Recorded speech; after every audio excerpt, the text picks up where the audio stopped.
আসসালামু আলাইকুম ওয়া রাহমাতুল্লাহি ওয়া বারাকাতুহু। আলহামদুলিল্লাহি ওয়া কাফা ওয়া সালামুন আলা ইবাদিহিল্লাযিনা ইসতাফা আম্মা বা'দ। আলহামদুলিল্লাহ, ইসলামিক সোসাইটি অফ রুয়েট আয়োজিত আজকের এই সিরাত সেমিনার প্রোগ্রামে আপনাদেরকে স্বাগত জানাচ্ছি। আমি Saif Mahmud Rafi, GCA 22। Islamic society of RUET ISR হলো রুয়েটের একটি অরাজনৈতিক অলাভজনক রেজিস্টার্ড ক্লাব, যেটি রুয়েট পরিসরে সাধারণ ছাত্রদের মাঝে ইসলামী জ্ঞানের প্রসার ও ইসলামের আলোকে সামাজিক মূল্যবোধ উন্নয়নের লক্ষ্যে কাজ করে যাচ্ছে।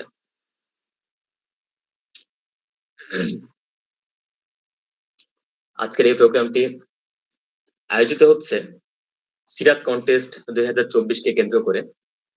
যে কন্টেস্টের মূল প্রতিপাদ্য ছিল নবী রহমতে আলম রাসূলুল্লাহ সাল্লাল্লাহু আলাইহি ওয়াসাল্লামের জীবনী, অর্থাৎ সিরাতকে রুয়েটের সাধারণ ছাত্রদের নিকট পৌঁছানো। যে মহান ব্যক্তিত্বকে আল্লাহ তাআলা পৃথিবীবাসীর জন্য রহমত বানিয়ে দিয়েছেন, যাকে উদ্দেশ্য করে আল্লাহ তাআলা সূরা আহজাবের 17 নম্বর আয়াতে বলছেন, নিশ্চয়ই আল্লাহ তাআলা ও তার ফেরেশতারা রাসূলের উপর দুরূদ পেশ করেন। হে ঈমানদারগণ, তোমরাও তার উপর দুরূদ ও সালাম পেশ করো। কিন্তু দুঃখজনক বাস্তবতা হচ্ছে এই যে, জন্মসূত্রে আমরা মুসলিম পরিচয় বাবা মার কাছ থেকে পেলেও অনেক ক্ষেত্রে আমরা ইসলামিক জ্ঞান, সাধারণ ইসলামিক জ্ঞান অথবা রাসূলের সিরাত নিয়ে প্রাথমিক জ্ঞানটুকু পাই না।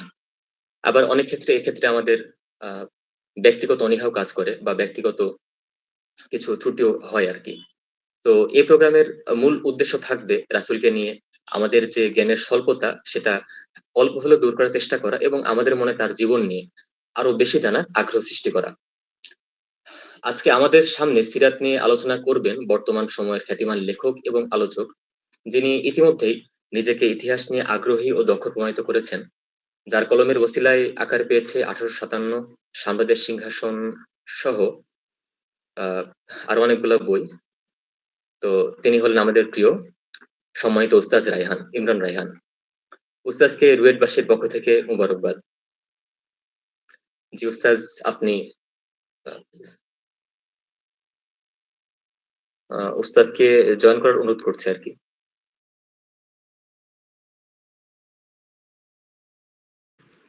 আসসালামু আলাইকুম ওয়া রাহমাতুল্লাহ।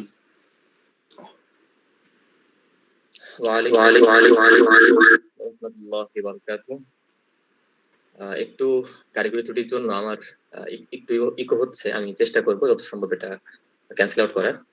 আচ্ছা উস্তাদ, আশা করি ভালো আছেন। আজকের প্রোগ্রামটা ইতিমধ্যে অনেক লেট হয়ে গেছে, তো বাকিরা অনেক কষ্ট করে শুনছেন, সেজন্য তাদেরকে ধন্যবাদ। এবং আমরা মনে করি যে এখন প্রোগ্রামটা আপনি শুরু করতে পারেন ইনশাআল্লাহ। জি ইনশাআল্লাহ, আমরা মূল আলোচনায় চলে যেতে পারি।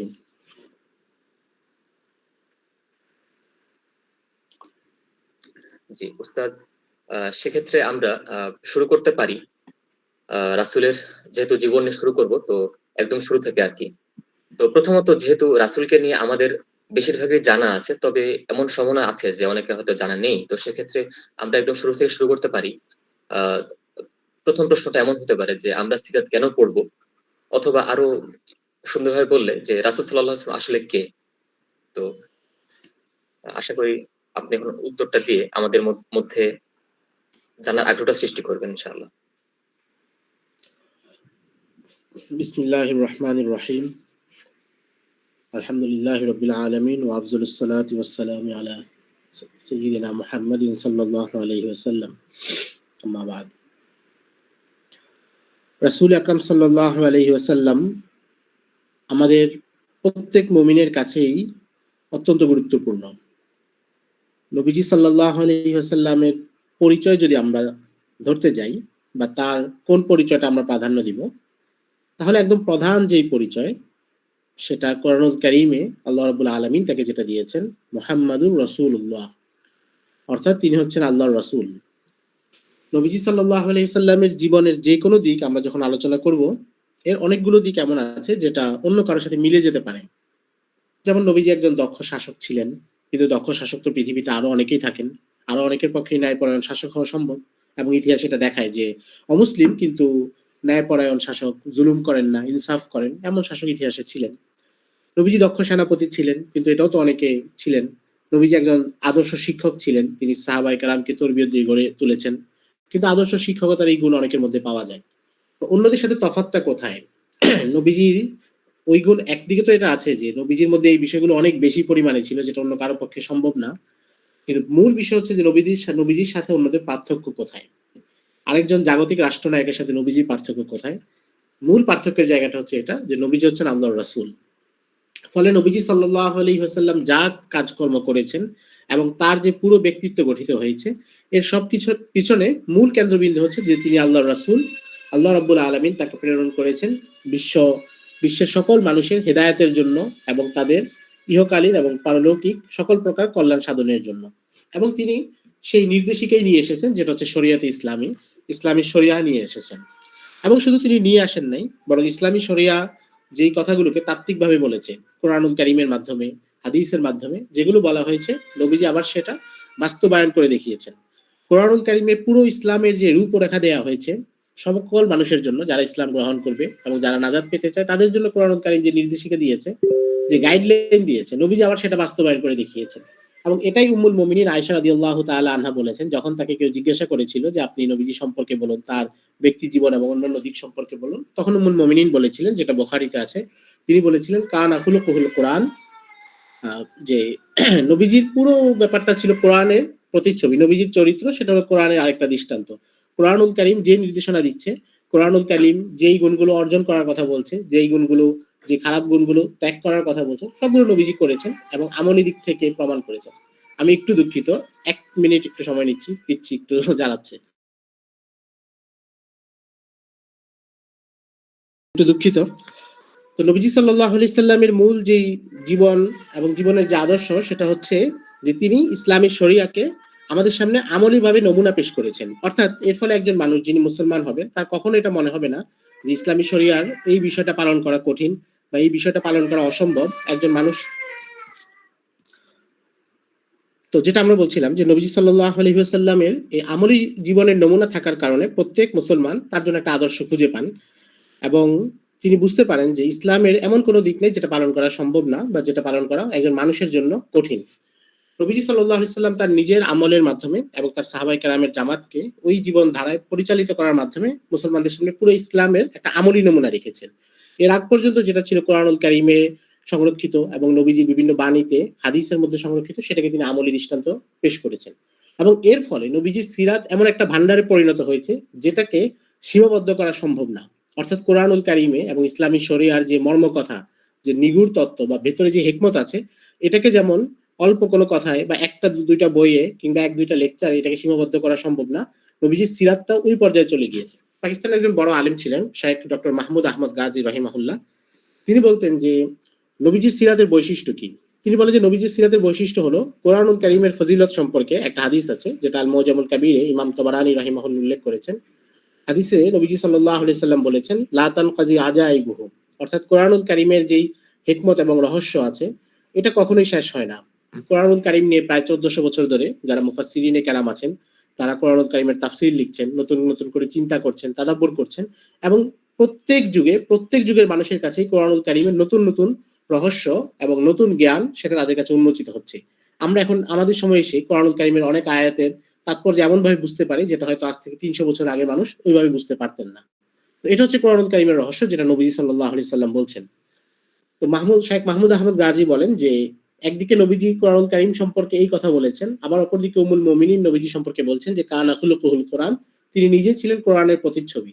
তার মানে হচ্ছে কোরআনুল কারীমের যে ব্যাপ্তি এবং কোরআনুল কারীমের যে ভিতরে যে ইলম এবং হিকমত আছে সেটার ব্যাপ্তি যেমন অনেক বিশাল, নবীজি সাল্লাল্লাহু আলাইহি সাল্লামের সিরাতের ব্যাপ্তি এটা অনেক বিশাল। এবং এটা আমরা আরো সহজে বুঝতে পারি কিভাবে, যে গত ১৪০০ বছর ধরে নবীজি সাল্লাল্লাহু আলাইহি সাল্লামের জীবনীর উপরে এত বেশি সিরাত লেখা হয়েছে এবং এখনো লেখা হচ্ছে, প্রতিনিয়ত হচ্ছে এবং এটা কখনোই থামবে না ইনশাআল্লাহ। কিন্তু এরপরে কেউ বলতে পারবে না যে এক দুইটা বইয়ে সিরাতটা সীমাবদ্ধ হয়ে গিয়েছে বা ওই দুইটা বই পড়ে নিলে এরপরে নবীজির সিরাত সম্পর্কে নতুন করে আর জানার কোনো মাধ্যম নেই। বরং প্রত্যেক লেখক তিনি যখন লিখছেন, নতুন করে যখন একটা সিরাত আসছে তখন মনে হচ্ছে যে এমন এক নতুন দিগন্তে আমরা প্রবেশ করেছি যেটা এর আগ পর্যন্ত আমরা ছিলাম না। এরপরে যখন আবার নতুন করে কেউ লিখছেন মনে হচ্ছে যে না, এখনো তো সিরাতের অনেক কিছু আবিষ্কার করা বাকি আছে। তো এটার পেছনে মূল জায়গা হচ্ছে যে নবীজির মূল পরিচয় যেটা, যে তিনি হচ্ছেন রাসূলুল্লাহ, তিনি আল্লাহর রাসূল এবং আল্লাহ তাকে আমাদের হেদায়েতের জন্য এবং আমাদেরকে পথ নির্দেশনা দেওয়ার জন্য প্রেরণ করেছেন।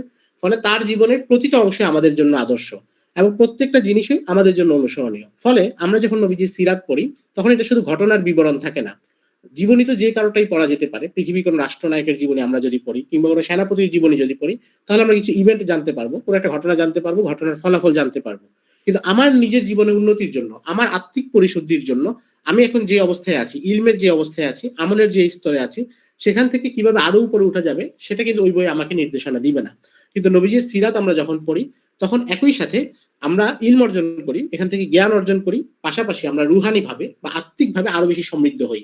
আমাদের যেই সময়গুলো সিরাতের চর্চার সাথে কাটে, সেই সময়গুলো হচ্ছে আমরা একটা অলৌকিক একটা প্রশান্তির মধ্যে চলে যাই এবং আমরা আত্মিক পরিশুদ্ধতার একটা জায়গায় চলে যাই। নবীজি সাল্লাল্লাহু আলাইহি সাল্লামের সিরাতে আমরা যখন দেখি তিনি কোনো শত্রুকে ক্ষমা করছেন, তার যে ক্ষমার গুণ, এটা আমাদের জীবনে তখন আনার জন্য আমরা হয়তো চিন্তা করি অথবা আমরা এটা দ্বারা প্রভাবিত হই, কারণ আমরা বুঝতে পারি যে নবীজির জীবনে যেহেতু এই চরিত্রগুলো ছিল, এই গুণাগুলি ছিল এবং এগুলোর কারণে আল্লাহ রাব্বুল আলামিন বলেছেন ওয়া ইন্নাকা লাআলা খুলুকিন আযীম, আপনাকে এক সুউচ্চ মহান জায়গায় আপনার চরিত্র পৌঁছে গিয়েছে। তো যেই জায়গার স্বীকৃতি আল্লাহ রাব্বুল আলামিন এভাবে দিয়েছেন, তার মানে এই গুণগুলোর মাধ্যমে এসেছে।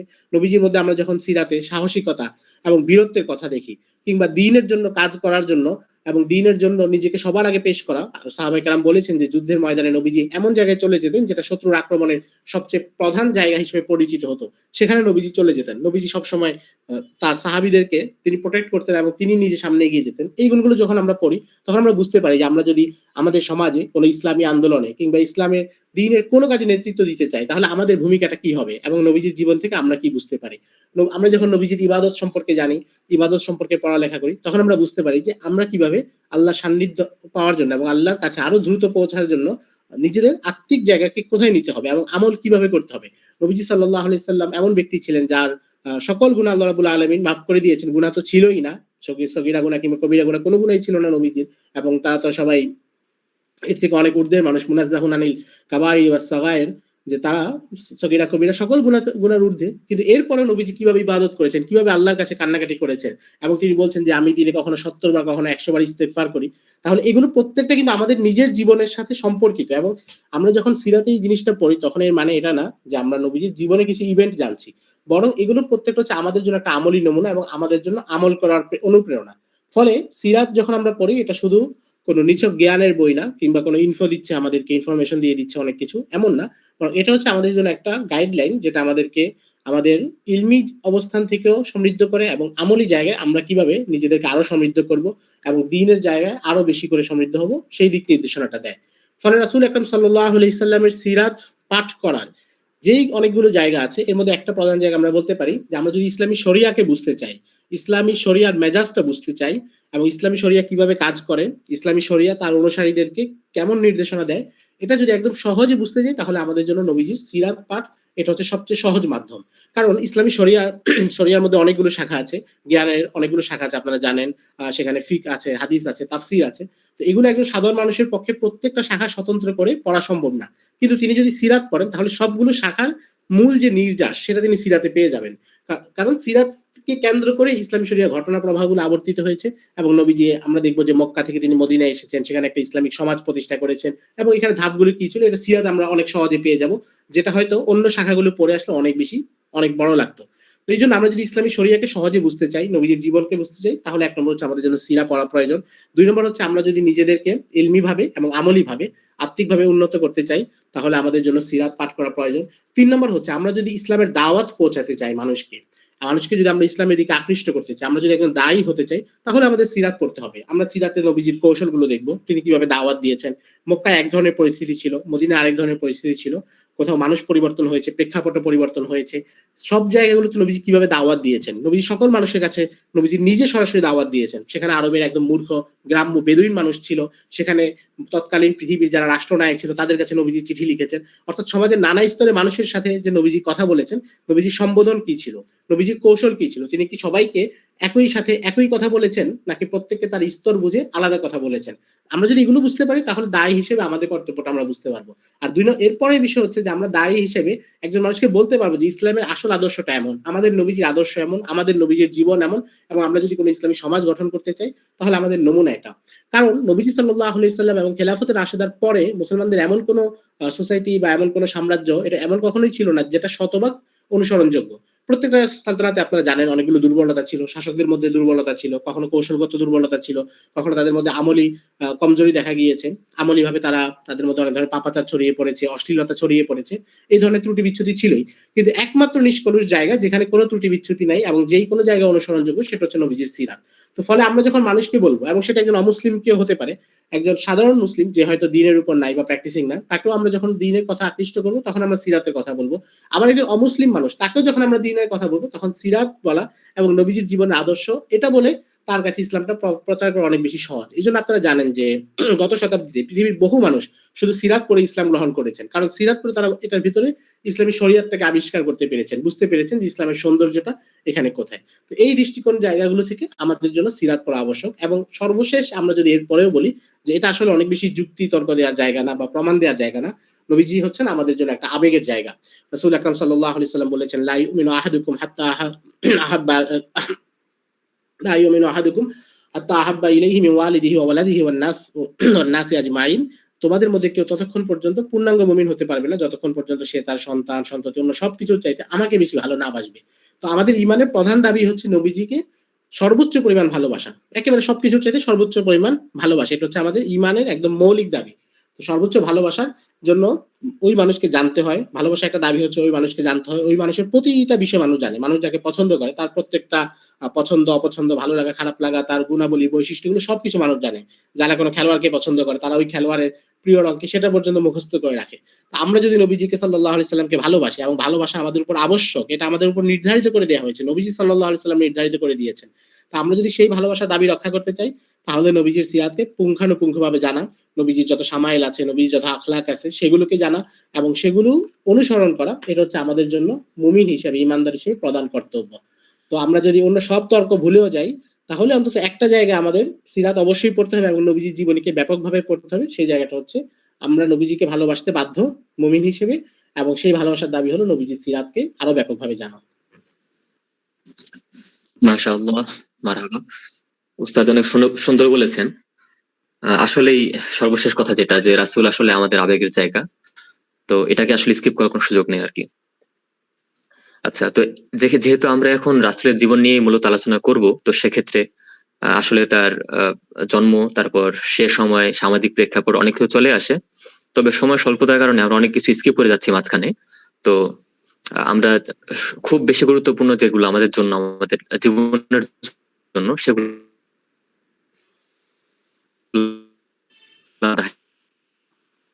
আর দ্বিতীয়ত এদের পর্ব থাকবে। যদি কারো মনে কোনো প্রশ্ন থাকে রাসূলকে নিয়ে বা সিরাতকে নিয়ে, আপনারা দয়া করে টেক্সট হিসাবে যে কমেন্ট আছে সেখানে কমেন্ট করতে পারেন। ইনশাআল্লাহ উত্তর দেওয়ার চেষ্টা করা হবে। জি উস্তাদ, এখন আমরা মনে করি যে এখানে দ্বিতীয় একটা কোশ্চেন আসতে পারে, এবং এটা হচ্ছে মাক্কি জীবন সম্পর্কে। আমরা জানি যে রাসূল সাল্লাল্লাহু আলাইহি সাল্লাম যখন নবুয়ত পেলেন, নবুয়ত পাওয়ার পর তিনি প্রথমত দাওয়াত দেওয়া শুরু করলেন। তো দাওয়াত দিতে দিতে যখন মোটামুটি ৩-৪ বছর গেল, তখন তিনি পরিবারের লোকদের ছেড়ে সমাজের তার আশপাশের লোকদের দাওয়াত দেওয়া শুরু করলেন। তো এই অবস্থায় কিন্তু তার উপর অনেক নির্যাতন করা হয়েছিল। শুধুমাত্র তার উপর না, বরং তখনকার যে মুসলমানগুলা ছিলেন, সাহাবীগণ ছিলেন, সবার উপরই মানে বেশ ভালো রকম অত্যাচার করা হয়েছে, অনেককে শহীদ করে দেওয়া হয়েছে। তো আসলে এই বিষয় নিয়ে আমাদের একটু জানা দরকার মনে করি। জি উস্তাদ। জি, আপনি একটা সুন্দর কথা বলেছেন যে আসলে অল্প সময় তো সবগুলো বিষয় বলা সম্ভব না, এবং আমরা এই জায়গায় যে এই জায়গাটা দৃষ্টি আকর্ষণ করব সেটা হচ্ছে যে সিরাত পাঠ এটা হচ্ছে একটা নিয়মিত বিষয় প্রত্যেক মুসলমানের জন্য, এবং এটা কোনো সিলেবাস না বা কোনো প্রাতিষ্ঠানিক কারিকুলাম না যে আমি 5 বছর পড়াশোনা সিরাত পড়লে এরপর আমার এই সিলেবাস শেষ, বরং এটা হচ্ছে মুসলমানদের একেবারে দোলনা থেকে কবর পর্যন্ত পুরো সময়টাই নবীজির সিরাতের সাথে, ইসলামী শরিয়ার জ্ঞান চর্চার সাথেই কাটবে, এটাই হচ্ছে স্বাভাবিক। তো আমরা তো আর সবকিছু বলতে পারবো না, বরং এগুলো নিয়ে আমরা আরো পড়াশোনা করব। আমরা কিছু শিরোনামের দিকে দৃষ্টি আকর্ষণ করি। সেটা হচ্ছে প্রধানত হচ্ছে মৌলিকভাবে মক্কায় যা ঘটেছে এগুলো তো আমরা তুলনামূলক জানি যে নবীজি সাল্লাল্লাহু আলাইহি সাল্লাম যখন দাওয়াত দিয়েছেন খুব নরমভাবে তাদেরকে দাওয়াত দিয়েছেন এবং এর আগ পর্যন্ত তিনি সেই সমাজে খুব জনপ্রিয় ব্যক্তি ছিলেন এবং বিশ্বস্ত ব্যক্তি ছিলেন এবং তিনি যখন দাওয়াত দিচ্ছেন প্রথম যখন প্রকাশ্যে দিচ্ছেন পাহাড়ের উপর দাঁড়িয়ে তখনও কিন্তু তিনি বলেছেন যে আরাইতুকুম লাউ আখবারতুকুম আন্না খাইলান বিল ওয়াদি হাল আগারা আলাইকুম হাল কুনতুম হাল কুনতুম তুকাজ্জিবি, যে আমি যদি তোমাদেরকে বলি যে এই পাহাড়ের পেছনে একটা সেনাবাহিনী এসে লুকিয়ে আছে এবং তারা তোমাদের উপরে এসে আক্রমণ করবে, তাহলে তোমরা কি আমাকে মিথ্যাবাদী বলবে? তখন তারা বলছে যে মা জাররাবনা আলাইকা ইল্লা সিদকা, আমরা যতবার আপনাকে পরীক্ষা করেছি সত্যবাদী পেয়েছি। তো আপনার প্রতি আমাদের এই ধরনের বিশ্বস্ততা। কিন্তু তিনি যখন ইসলামের দাওয়াত পেশ করলেন তখন তারা হচ্ছে দাওয়াতটা প্রত্যাখ্যান করলো। তো এখানে আমরা কিছু মৌলিক জায়গা মানে একটু চিন্তা করতে পারি। আমি আসলে মূলত কিছু শিরোনাম বলবো যে শিরোনামগুলোর অধীনে আমরা এটা চিন্তা করতে পারি এবং আমাদের সমাজের সাথে মিলিয়ে এগুলো চিন্তা করতে পারি। একটা মৌলিক জায়গা যদি আমরা চিন্তা করি, যেটা হচ্ছে আরবের যে সমাজ ব্যবস্থা, এখানে কিন্তু নানা ধর্মের লোকজন ছিল। আপনারা জানেন সেখানে মূর্তি পূজক লোকেরা ছিল যারা ইব্রাহিম আলাইহিস সালামের ধর্মগুলো থেকে বিকৃত হয়ে একটা জায়গায় চলে এসেছিল। মদিনায় ইহুদিরা ছিল এবং খ্রিস্টানদেরও এক দুইজন লোকের সংখ্যা সন্ধান পাওয়া যায় সিরাতের কিতাবে। এবং খোদ মক্কাতেই ওয়ারাকা ইবনে নওফেল ছিলেন, যিনি হচ্ছে ইনজিলের উপরে বড় আলেম ছিলেন, তাওরাতের উপর বড় আলেম ছিলেন। এবং তাদের প্রত্যেক গোত্রের মধ্যে তাদের যে ধর্মীয় বিশ্বাস সেখানে অনেক পার্থক্য ছিল। তাদের প্রত্যেক গোত্রের মূর্তি আলাদা ছিল, উপাসনা পদ্ধতির অনেক ক্ষেত্রে পার্থক্য ছিল। তো এগুলো নিয়ে তারা কখনো ঝগড়া করে নাই। অর্থাৎ ধর্মীয় কারণে এক গোত্রের সাথে আরেক গোত্রের আকীদার যে দ্বন্দ্ব বা ধর্মীয় উপাসনার যে দ্বন্দ্ব সেটা নিয়ে তারা কখনো লড়াই করে নাই। তারা লড়াই করেছে এর চেয়ে তুচ্ছ বিষয়, কেউ পানি খেতে এসে কারো ওট মেরে ফেলেছে, সেটা নিয়ে তারা অনেক বছর মারামারি করেছে, কয়েক দশক পর্যন্ত। কিন্তু এই ধর্মীয় ইস্যু নিয়ে তারা কখনো মারামারি করেনি। তাহলে নবীজি যখন ইসলামের দাওয়াত দিচ্ছেন তারা তখন এখানে নবীজির সাথে আক্রমণ করলো কেন? এর আগে থেকে এখানে অনেকগুলো ধর্ম পরিচিত ছিল, তারা তো কখনো মারামারি করতেছিল না। এমন তো না যে খোদ মক্কাতে সবাই এক বিশ্বাসের মানুষ, এমন না। এমনকি খোদ তখনও জাহিলি সমাজে এমন কিছু লোক ছিল যারা অন্য কোনো বিশ্বাসই করতেন না, তারা একাত্মবাদেই বিশ্বাস করতেন এবং তারা অন্য কোনো তাদের এইসব মূর্তি পূজা বা এগুলোতে জড়ান নাই। তাদের সাথে এদের কিন্তু আচ্ছা, প্রশ্নগুলো যদি সম্ভব হয় এখানে কি থাকবে নাকি আপনারা একটু গ্রুপে বা কোথাও রেখে দিয়েন, মানে যেন পরে আমি দেখতে পারি আর কি। এক ভাই বোন একটা প্রশ্ন করেছেন, একটু কপি করে কোথাও রাখেন, এখানে যদি আবার চলে যায়। আমি জানি না এখানে অপশনটা কিভাবে। জি, ইনশাআল্লাহ এগুলা রাখা হবে। আপনি মূল আলোচনায় থাকতে পারেন, সমস্যা নাই। আচ্ছা ঠিক আছে, ধন্যবাদ। তো তারা যখন এখানে দেখলো তো নবীজির সাথে নবীজিকে তারা এত প্রবলভাবে প্রতিরোধ করলো কেন?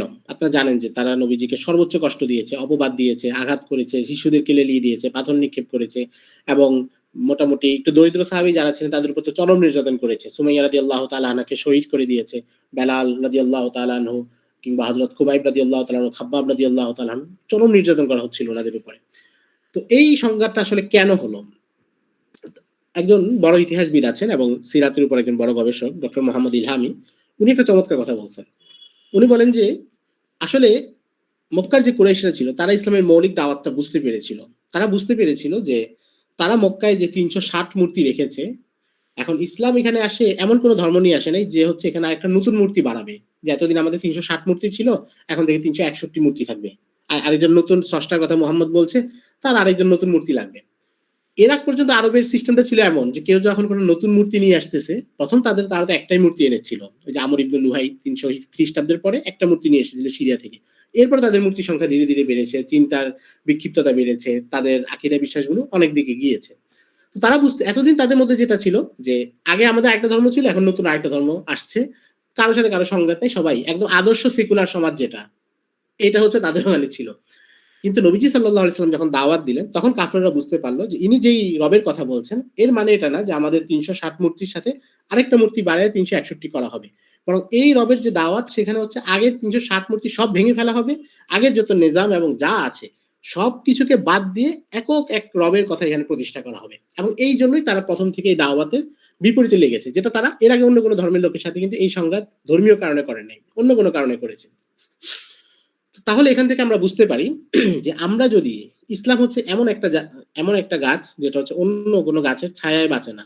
ইসলাম অন্য কোনো নিজাম যদি প্রতিষ্ঠিত থাকে এবং অন্য কোনো মানুষের মন মস্তিষ্ক প্রসূত কোনো ব্যবস্থা যদি কোথাও চালু থাকে, ইসলাম সেখানে ব্যাপক হারে প্রসারিত হতে পারে না। ইসলাম যতদিন মক্কায় ছিল ব্যাপকভাবে প্রসারিত হতে পারেনি, কারণ ওই নিজামের অধীনে থাকা লাগতেছিল বাধ্য হয়ে।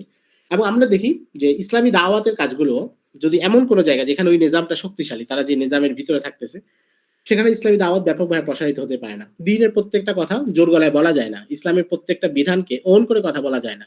আত্মরক্ষার স্টাইল চলে আসে। ইসলামের প্রত্যেকটা অনেক বিষয় তো বলাই যায় না কৌশলগত কারণে। কিন্তু আবার যেখানে ইসলামী নিজাম প্রতিষ্ঠিত, কিন্তু সেখানে সবগুলো কথা বলা যায়। ইসলামের দাওয়াত পরিপূর্ণভাবে দেয়া যায়। তো আমরা এই জিনিসটা হচ্ছে আমাদের একদম মৌলিকভাবে মাথায় ঢুকিয়ে নিতে হবে যে ইসলাম এমন একটা ব্যবস্থা যেটা কারো সাথে কোনো আপোষ করে না। ইসলাম আসেই অন্য সকল ব্যবস্থাকে একেবারে নৎসাৎ করে দিতে। ইসলামের মৌলিক জায়গায় হচ্ছে এটা যে এটা যখন আসবে তখন হচ্ছে সে আগের ৩৬০ মূর্তি ভেঙে ফেলবে।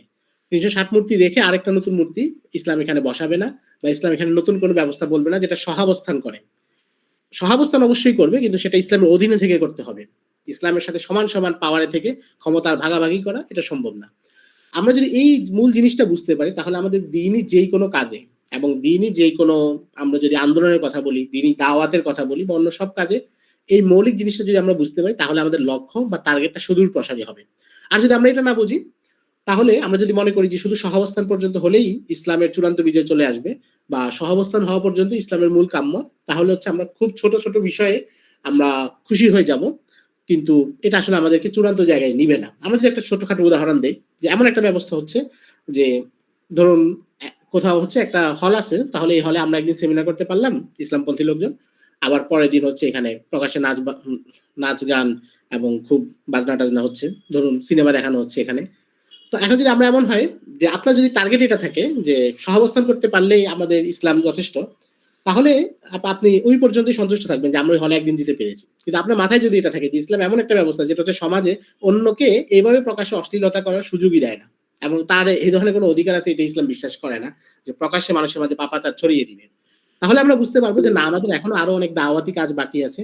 আমাদের এখনো তৃণমূল থেকে মানুষকে আরো বোঝানো বাকি আছে, মানুষের ঘরে ঘরে দাওয়াত নিয়ে যাওয়ার প্রয়োজনীয়তা আছে এবং ইসলামকে এই ভূমিতে সামাজিকভাবে রাজনৈতিকভাবে প্রতিষ্ঠা করার জরুরত আছে। তখন আমাদের টার্গেটটা অনেক শেষ পর্যন্ত থাকবে, যখন আমরা বুঝতে পারবো যে না, আমরা তো শুধু একটা মূর্তি সরাই আরেকটা মূর্তি আনতে যাচ্ছি না, বরং আগের সব ব্যবস্থা সরিয়ে দিচ্ছি। এটা হচ্ছে একটা জায়গা। মক্কায় আরেকটা জায়গা যদি আমরা দেখি যে মক্কায় যে সাহাবাই কেরাম তারা নির্যাতন তো ভোগ করেছেন, প্রচন্ড নির্যাতন, এবং এই নির্যাতনের কারণেই তারা কিন্তু মক্কা থেকে হিজরত করে হাবশায় চলে গিয়েছেন, যেটা আবিসিনিয়া বা ইথিওপিয়া। এবং তখনকার হিজরত কিন্তু বর্তমানের মতো এত সহজ ছিল না। এখন যদি আপনার কাছে টাকা থাকে আপনি বাংলাদেশ থেকে তুরস্কে চলে যেতে পারেন। গত কয়েক বছর বাংলাদেশের বহু মানুষ দুবাইতে, তুরস্কে এবং আরো অনেক দেশে চলে গিয়েছে। এখান থেকে আপনি টাকা খুব দ্রুত ট্রান্সফার করতে পারবেন। কিন্তু তখন তো এই ধরনের কোনো সুযোগ ছিল না। একটা মানুষ যদি নিজের এলাকা থেকে যায় তাহলে তাকে হয়তো তার সম্পদ বিক্রি করে ওই অর্থ করেই সাথে নিয়ে যেতে হবে, পরে ট্রান্সফার করার সুযোগ নেই। আর মক্কার যে সাহাবীরা হিজরত করছিলেন তারা গোপনে করতেছিলেন, তাদের পক্ষে জমি জায়গা বিক্রি করা এবং টাকা জমানো এটার কোনো সুযোগ ছিল না। তারা যে এলাকা থেকে আরেক জায়গায় যাচ্ছিলেন পরিবেশটা পরিপূর্ণ ভিন্ন এবং সেখানে ভাষা ভিন্ন, সমাজ সংস্কৃতি ভিন্ন এবং সেখান থেকে খোঁজ খবর পাওয়া এগুলো কোনো সুযোগ ছিল না। কিন্তু তবুও তারা ওখানে চলে গিয়েছে। তাহলে নির্যাতনের মাত্রা কত বেশি ছিল এবং তাদের ট্রমাটা কোন পর্যায়ে ছিল যে তারা এভাবে নিজের এলাকা ত্যাগ করে চলে গিয়েছেন। এবং তখনকার সমাজে আরেকটা বাস্তবতা ছিল, তখন তো ছিল গোত্রীয় সমাজ, এবং গোত্রীয় সমাজ ব্যবস্থায় হয় কি যে মানুষ তাকে সাহায্য করে যে হচ্ছে তার গোত্রের সদস্য, এবং তার গোত্রের না হলে আরেকজন যদি থাকে ওই সমাজে তাহলে সে হচ্ছে সমাজের সেকেন্ড ক্লাস নাগরিক এবং সে হচ্ছে অনেক সুবিধা থেকে বঞ্চিত হবে। তো মক্কার এই মুসলমানরা এখানে তো তারা নিজেদের গোত্রের সাথে ছিলেন এবং গোত্রীয় কারণে কিন্তু তারা অনেক ধরনের সুবিধা পেয়েছেন। যেমন আমরা একটু পরে দেখবো যে শিয়াবে আবু তালিবে যখন মুসলমানদেরকে অবরোধ করা হয়েছিল তখন বনু হাশিম এবং বনু আব্দুল মুত্তালিবের অমুসলিম সদস্যরাও কিন্তু সেই অবরোধে ছিলেন এবং অবরোধে থেকেও তারা নবীজিকে প্রোটেকশন দিয়েছেন, অথচ তারাও মুসলিম ছিলেন। কি কারণ? কারণ হচ্ছে গোত্রীয় যে বন্ধন সেটা তারা রক্ষা করার জন্য এই কাজগুলো করেছিলেন। তো যে মানুষগুলো এখান থেকে ত্যাগ করে হাবশায় গিয়েছেন তারা তো সেখানে গিয়ে কারোর সাথে গোত্রীয় বন্ধন পাবেন না, ফলে তারা সেখানে এক ধরনের সেকেন্ড ক্লাস নাগরিক হিসেবে থাকবেন। এই ধরনের সব জটিলতা মাথায় রেখেও কিন্তু তারা গিয়েছেন। তাহলে কত কঠিন একটা পরিস্থিতি ছিল। তাহলে আমরা চিন্তা করি যে ওই কঠিন পরিস্থিতিতে যারা ইসলামকে আঁকড়ে ধরে রেখেছিলেন এবং ইসলামের উপর অটল ছিলেন সকল নির্যাতন, অপবাদ, কুৎসা সবকিছুর মোকাবেলায়, তাদের মোটিভটা কি ছিল? আমরা যখন এখন সিরাত পড়ি তখন আমাদের অবস্থা হয় কি যে আমরা তো সিরাতের পুরো চিত্রটা জানি। আমরা যখন হাবশার হিজরতের কথা পড়ছি তখন আমরা জানি যে আসলে এখানে তো হিজরতটা স্থায়ী হবে না, এরপরে তো মুসলমানরা হচ্ছে মদিনায় হিজরত করবে। আমরা যখন হযরত আম্মার ইবনে ইয়াসিরের নির্যাতনের কথা শুনি তো আমরা জানি যে আম্মার ইবনে ইয়াসির আর কয়েক বছর পরে যখন মদিনায় হিজরত করবেন অনেক স্বস্তিতে থাকবেন, ভালোভাবে থাকবেন। আমরা যখন বেলাল রাদিয়াল্লাহু তাআলা আনহুর ঘটনা পড়ি তো আমরা জানি যে না, বেলাল রাদিয়াল্লাহু তাআলা আনহু এখানে কিন্তু নির্যাতিত হয়ে মারা যাবেন না বা এখানে তার বড় ক্ষতি হবে না, নির্যাতিত হবেন, কয়েক বছর পরে তিনি হিজরত করে মদিনায় যাবেন এবং মসজিদে নববীর মুয়াজ্জিন হবেন। কিন্তু এটা আমরা জানি কারণ আমাদের সামনে এখন পুরো সিরাত আছে, পুরো টাইম ফ্রেমটা আমাদের সামনে আছে। কিন্তু নবীজির সাথে সাহাবায়ে কেরাম যখন নির্যাতিত হচ্ছিলেন, হযরত বেলাল যখন মদিনা মক্কার রাস্তায় আহাদ আহাদ বলছিলেন, তার শরীর থেকে চর্বি গলে মাটিতে পড়ে যাচ্ছিল, তাকে একদম মরুভূমির উত্তপ্ত বালুর মধ্যে শুইয়ে বুকে পাথর চাপিয়ে রাখা হয়েছিল, তখন তো তিনি জানতেন না যে আজ থেকে 7 বছর পরে কি হবে। তখন তিনি এটাও জানতেন না যে মুসলমানরা কখনো মদিনায় একটা রাষ্ট্র প্রতিষ্ঠা করবে। তখন তিনি এটাও জানতেন না যে মুসলমানদের সেই রাষ্ট্রের সামনে পারস্য সাম্রাজ্য, রোমান সাম্রাজ্য দুইটা মাথা নত করবে। তারা কিন্তু এগুলো কিছুই জানতেন না। এবং তারা মক্কায় তখন সংখ্যাটা অনেক কম ছিল। আপনারা জানেন যে 6ষ্ঠ হিজরি পর্যন্ত মোটামুটি 50 জনের বেশি মুসলমান ছিলেন না। তবু তারা সেখানেও তারা দ্বীনকে কিন্তু ত্যাগ করেন নাই, এবং তারা নিজেদের জাগতিক যেই সম্ভাবনা আছে সেটা তারা জানেন না, সেটা নিয়ে তারা মাথা ঘামান নাই। তারা এটা বুঝতে পেরেছিলেন যে আমাদের জন্য মূল হচ্ছে আমাদের আখিরাতের মুক্তি। দুনিয়ায় আমরা ভবিষ্যতে ইসলাম কোনো রাষ্ট্র প্রতিষ্ঠা করবে কিনা, দিন কায়েম হবে কিনা, কোনো ভূমি তাদের নিজস্ব দখলে আসবে কিনা, সেটা হোক না হোক, আমি যদি মারাও যাই, আমি আল্লাহ রাব্বুল আলামিনের সামনে জবাব দিতে পারবো যে আমি দ্বীনের উপর ছিলাম, আল্লাহ যে রাসূলকে প্রেরণ করেছেন তাকে গ্রহণ করেছি, তিনি যে দ্বীন এবং শরীয়ত পাঠিয়েছেন সেটাকে আমি গ্রহণ করেছি। এটা ছিল তাদের মূল মোটিভ। পাশাপাশি এখান থেকে আমরা আরেকটা বিষয় বুঝতে পারি, সেটা হচ্ছে মক্কার এই সময় যে কয়েকজন সাহাবী মারা গিয়েছেন, আমরা সুমাইয়া রাদিয়াল্লাহু তাআলা আনহার কথা বলতে পারি, হযরত খাদিজাতুল কুবরা রাদিয়াল্লাহু তাআলা আনহার কথা বলতে পারি। তারা কিন্তু ইসলামের বিজয় এবং ইসলামের সমৃদ্ধি সেগুলো কিছুই দেখে যেতে পারেন নাই, কিন্তু তারা এখানে ইন্তেকাল করেছেন। তার মানে হলো যে আমি আপনি আমরা যে সময়ে আছি, আমাদের জন্য ইসলামের বিজয় দেখে যেতে হবে এটা জরুরি না। কেউ যদি এটা টার্গেট বানিয়ে নেয় যে আমি জীবিত থাকতেই আমাকে ইসলামের চূড়ান্ত বিজয় দেখে যেতে হবে, একটা তো হচ্ছে আপনি স্বপ্ন দেখতে পারেন, স্বপ্ন অবশ্যই দেখা আবশ্যক এবং স্বপ্ন দেখাই কাম্য। কিন্তু এটা হচ্ছে যে কেউ যদি মনে করে যে আমি দেখে যেতে পারলাম না বা কেউ দেখে যেতে পারলেন না, তাহলে তিনি ব্যর্থ, তাহলে এটা হচ্ছে ভুল। কারণ ইসলামের এই যে চলমান ধারাবাহিকতা, এটা একটা সিলসিলা, এটা একটা ধারাবাহিকতার অংশ। একজন মানুষ, একজন মুমিন এই ধারাবাহিকতার কোন একটা প্রান্তে থাকতে পারেন, তিনি শেষ প্রান্ত পর্যন্ত পৌঁছতে নাও পারেন। আমরা ক্রুসেডের কথা যদি ধরি, ক্রুসেড যখন প্রথম হয়েছে, বাইতুল মাকদিস যখন তারা প্রথমবার দখল করেছে, সেটা হচ্ছে 1099 খ্রিস্টাব্দ, এবং বাইতুল মাকদিস মুসলমানরা সালাউদ্দিন আইবির হাতে যখন তারা এটা পুনরুদ্ধার করে, সেটা হচ্ছে 1187 সাল, অর্থাৎ প্রায় 88 বছর পরে। এই 88 বছরের মাঝখানে কিন্তু অনেক প্রজন্ম চলে গিয়েছে, অনেক মুজাহিদিনদের কাফেলা চলে গিয়েছে, যারা জিহাদ করেছেন, শহীদ হয়েছেন, কিন্তু বাইতুল মাকদিসের পুনরুদ্ধার দেখে যেতে পারেন নাই।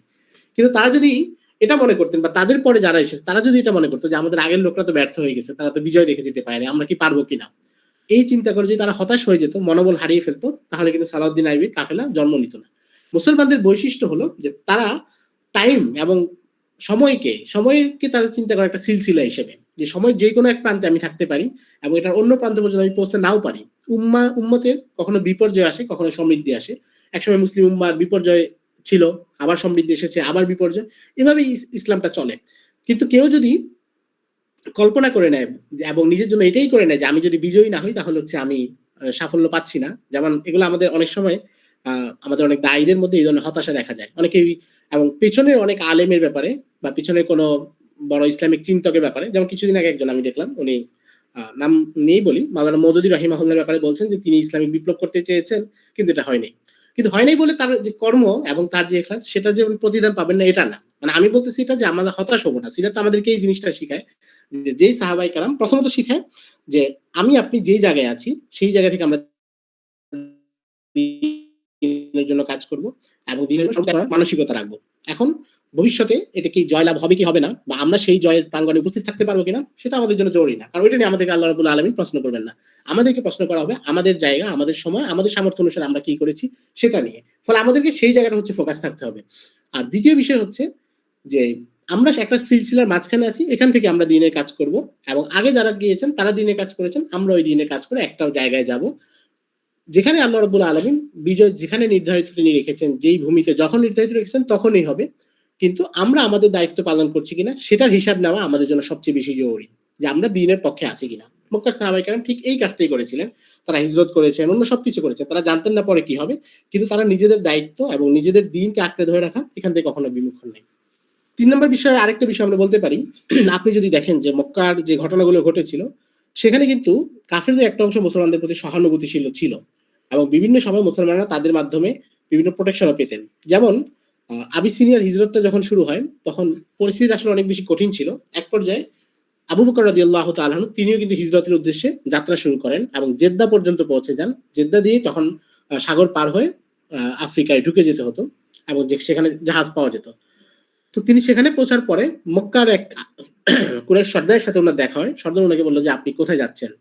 উনি বললেন যে আমি মক্কা ছেড়ে চলে যাবো, কারণ এখানে অনেক নির্যাতন হচ্ছে। সেই সর্দার কিন্তু অমুসলিম ছিল। তো সে বলল যে, "না, আপনি আমার সাথে আসুন, আমি আপনাকে নিরাপত্তা দিব।" এবং সে আবু বকর রাদিয়াল্লাহু তাআলা আনহুকে মক্কায় নিয়ে আসলো এবং বলল যে, "আমি তাকে নিরাপত্তা দিয়েছি, কেউ তাকে আঘাত করবে না।" সেখানে আবার এই ধরনের একটা ব্যবস্থা ছিল যে কেউ যদি বলতো কাউকে নিরাপত্তা দিয়েছে, তাহলে তাকে অন্য কেউ আঘাত করা মানে ওই ব্যক্তিকে আঘাত করা এবং ওই ব্যক্তির গোত্রের সাথে যুদ্ধে জড়ায় যাওয়া। তো যাই হোক, পরে অবশ্য আবু বকর রাদিয়াল্লাহু তাআলা আনহু কয়েক মাস পরে ওই ব্যক্তিকে বললেন যে, "আপনার নিরাপত্তা আমার আর দরকার নেই। আমি নিজের মতোই আছি। যা হবে তা হবে।" কিন্তু ওই ব্যক্তি সাহায্য করেছিলেন এবং একটা সাময়িক সাহায্য করেছে, এটা সত্য। এই ধরনের আরেকটা উদাহরণ যদি আমরা দেখি, আবু তালিব উদাহরণ তো সবচেয়ে বড় উদাহরণ। তিনি ইসলাম গ্রহণ করেননি, কিন্তু নবীজি সাল্লাল্লাহু আলাইহি ওয়াসাল্লামকে অনেক বেশি সাহায্য করেছেন, এটা আপনারা জানেন। এমন আরেকজন লোক ছিলেন মুতিম ইবনু আদি। নবীজি সাল্লাল্লাহু আলাইহি সাল্লাম এবং তার গোত্র বনু হাশিম এবং বনু আব্দুল মুত্তালিব, তাদেরকে যখন শিয়াবে আবু তালিবে পাঠানো হয় এবং সেখানে তাদেরকে অবরুদ্ধ করে রাখা হয় এবং নিয়ম ছিল যে সেখানে বাহির থেকে কোনো খাবার প্রবেশ করতে পারবে না। মক্কার কোনো লোক তাদের কাছে খাবার বিক্রি করবে না। এমনকি মদিনা থেকে যে বাণিজ্যিক কাফেলাগুলো আসতো, তাদেরকেও বলে দেওয়া হয়েছিল যে তোমরা এদের কাছে কোনো খাবার বিক্রি করবে না। আবু জাহেল নিজে গিয়ে মদিনার কাফেলাগুলো থেকে কয়েক গুণ বেশি দাম দিয়ে চড়া দামে জিনিসপত্র কিনে নিত। ফলে শিয়াবে আবু তালিবের লোকজন তারা ওখান থেকে কোনো খাবার কিনতে পারতো না। তাদের সাথে কোনো সামাজিক সম্পর্ক রক্ষা করা যেত না, লেনদেন করা যেত না, বিবাহ শাদী মানে সবকিছুই নিষিদ্ধ করে রেখেছিল। একদম চূড়ান্ত বয়কট করে রেখেছিল প্রায় ২.৫ বছর ৩ বছরের কাছাকাছি সময়। কিন্তু এই সময়ে মক্কার একজন ব্যক্তি মুতিম ইবনু আদি, তিনি ইসলাম গ্রহণ করেননি, কিন্তু তিনি নীরবে গোপনে প্রায় নবীজিদের কাছে, নবীজি এবং তার বংশের লোকজনের কাছে খাবার পাঠাতেন। উট বোঝাই করে কয়েক উট নিয়ে তিনি সেখানে খাবার পাঠিয়ে দিতেন গোপনে কিছুদিন পর পর।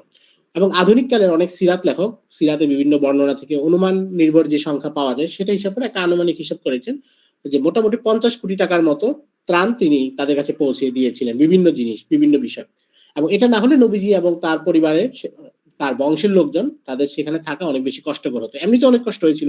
তারা গাছের পাতা খেতে বাধ্য হয়েছেন এবং তারা খাবার পেতেন না। অনেক ধরনের বর্ণনা আছে, এগুলো আপনারা জানেন। তো এই মুতিম ইবনু আদি এত বড় উপকার করেছেন এবং যখন এই অবরোধটা বয়কটটা তুলে নেওয়া হয়, তখনও কিন্তু তিনি অনেক মেহনত করেছিলেন। এমনিতে আল্লাহ রাব্বুল আলামিনের পক্ষ থেকে ফয়সালা এসেছিল। পোকায় সেই চুক্তিপত্র খেয়ে ফেলেছিল। কিন্তু মুতিম ইবনু আদি নিজেও আবু জাহেল এবং অন্যদেরকে চাপ দিচ্ছিলেন যে তোমরা বয়কট তুলে ফেলো। এদের উপর এই নির্যাতন চালানো আমাদের জন্য সঠিক হচ্ছে না। এবং এইজন্য বদরের যুদ্ধে যখন কাফেররা বন্দী হলো, তখন নবীজি সাল্লাল্লাহু আলাইহি সাল্লাম বলেছিলেন যে আজকে যদি মুতিম ইবনু আদি জীবিত থাকতো এবং আমাকে অনুরোধ করতো যে এই যুদ্ধবন্দীদেরকে মুক্তি দিতে, তাহলে আমি তাদের সবাইকে মুক্তি দিয়ে দিতাম। অর্থাৎ নবীজি সাল্লাল্লাহু আলাইহি সাল্লাম তার এই যেই একটা, আমরা বলতে পারি তার একটা আন্তরিকতা বা অবদানতা, এটা নবীজি সাল্লাল্লাহু আলাইহি সাল্লাম মনে রেখেছিলেন। তো এই ধরনের আরো অনেকগুলো ঘটনা থেকে আমরা দেখাতে পারি যে কোন অমুসলিম কিন্তু তিনি নবীজি এবং ইসলামকে সাহায্য করেছেন। এটা থেকে আমরা বুঝতে পারি যে আমরা যতই প্রতিকূল পরিবেশে থাকি, সেখানেও প্রত্যেকটা সমাজে আমরা কিছু আবু তালিবকে পাবো এবং কিছু মুতিম ইবনু আদিকে পাবো। একজন দায়ীর মূল জায়গা হলো তিনি এই মানুষগুলোকে চিনবেন এবং তাদের সাথে যতটুকু পর্যন্ত সম্ভব একটা সম্পর্ক রক্ষা করে তাদের থেকে সাহায্য নিয়ে তার দাওয়াতের কাজ চালাবেন। এমন না যে তিনি তাদের কথায় প্রভাবিত হয়ে তার দাওয়াতের বাণীকে বিকৃত করে ফেলবেন কিংবা তাদের মাধ্যমে অন্য কিছু করবেন, এমন কিছু না। বরং তার দাওয়াতি কাজের জন্য, নিজের ব্যক্তিগত স্বার্থে না, দাওয়াতি কাজের জন্য সুবিধা যদি কোথাও নেয়ার সুযোগ থাকে, তাহলে তিনি সেটা এই ধরনের মানুষ থেকে নিবেন। এই জায়গাটা আমরা প্রায়ই ভুল করি। আমরা মনে করি যে আমাদের সমাজে প্রতিটা মানুষ হচ্ছে আবু জাহেল কিংবা প্রতিটা মানুষ হচ্ছে ওয়ালিদ ইবনে রবিয়া, উতবা ইবনে রবিয়া বা এই ধরনের লোকজন। কিন্তু প্রত্যেকটা মানুষ সমাজে এবং যেকোনো চিন্তার মানুষের মধ্যে ব্যতিক্রমী ২-৪ জন মানুষও থাকে এবং তারা হচ্ছে আপনার দাওয়াতের কাজে আপনাকে সাহায্য করবে। সে হয়তো আপনার দাওয়াতে প্রবেশ নাও করতে পারে, আবার প্রবেশ করতেও পারে। আপনি তো জানেন না। কিন্তু আপনি যাকে দেখবেন যে আপনার দাওয়াতের প্রতি সে নরম, দ্বীনি কোনো কাজে সে তুলনামূলক সাহায্য করতে আগ্রহী এবং তার বাহ্যিক অন্য কোনো স্বার্থ নাই, তাহলে তাদের সাথে একটা সম্পর্ক রাখা এবং তাদেরকে দূরে ঠেলে না দেওয়া। একটা তো হচ্ছে তাদেরকে দ্বীনি দাওয়াত দেওয়া, এটা সবসময়ই চলমান থাকবে। মানুষ যেকোনো সময় দাওয়াত গ্রহণ করতে পারে, মৃত্যুর আগেও গ্রহণ করতে পারে। আর যদি সেটা নাও করে, তাহলেও তার থেকে এই ধরনের সাহায্য এটা পাওয়া প্রতিকূল পরিবেশে। নবীজি যখন মদিনায় গিয়েছেন তখন তো এই ধরনের সাহায্য দরকার হয়নি। তখন এই ধরনের ঘটনা পাওয়া যায় না। কিন্তু যেখানে প্রতিকূল পরিবেশে তিনি দাওয়াত দিয়েছেন, পুরো সমাজের বিপরীতে দাঁড়িয়েছেন। আমরাও তো এখন প্রতিকূল পরিবেশে আছি। তো সেখানে এই ধরনের সাহায্য পেলে সেটা নিতেও দোষণীয় না। বরং একজন দায়ীর জন্য কৌশলগত এবং হিকমতের জায়গা থেকে দাবি হচ্ছে যে তিনি এই ধরনের মানুষগুলোকে চিনবেন এবং তাদেরকে তিনি লক্ষ্য রাখবেন। তো আমি এখানে সংক্ষেপে ৩ টা বললাম। আসলে আমাদের আজকে শুরু করতে অনেক দেরি হয়ে গেছে এবং রাত এখন অনেক বিলম্ব হয়ে যাচ্ছে। আপনারা তো অনেকক্ষণ ধরে অপেক্ষা করেছেন। কথা আর লম্বা করা ঠিক হবে না।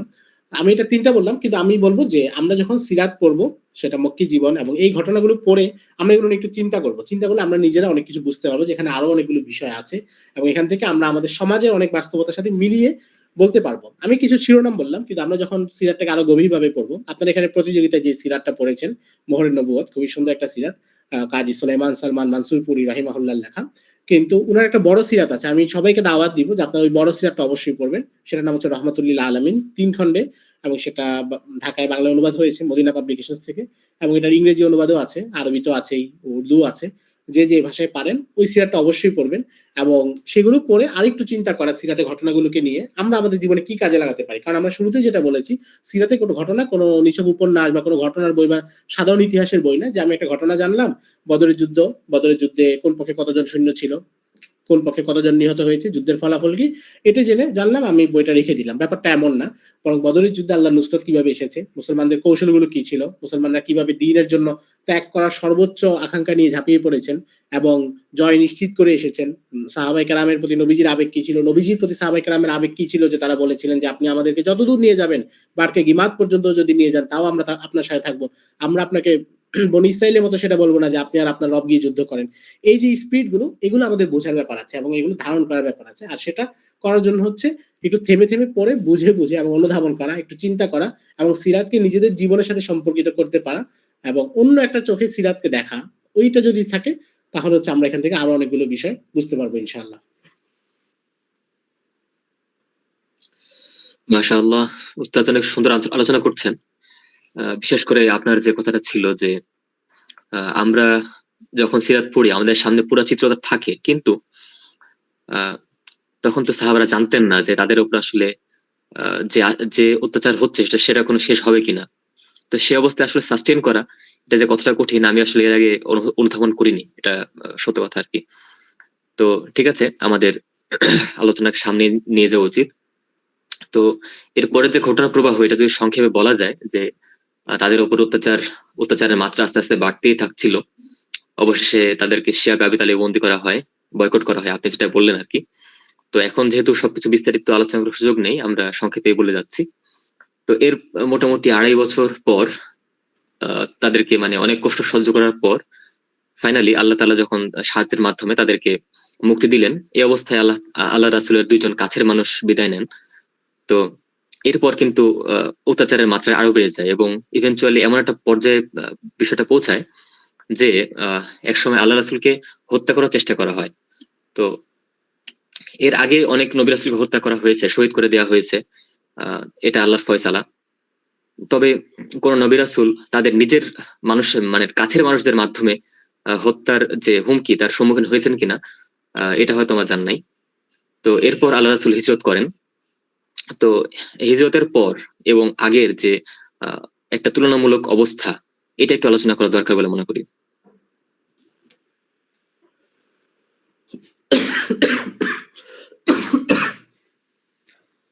জাযাকাল্লাহ, সাইফ মাহমুদ ভাই মোটামুটি সংক্ষেপে খোলাসাটা বলেছেন।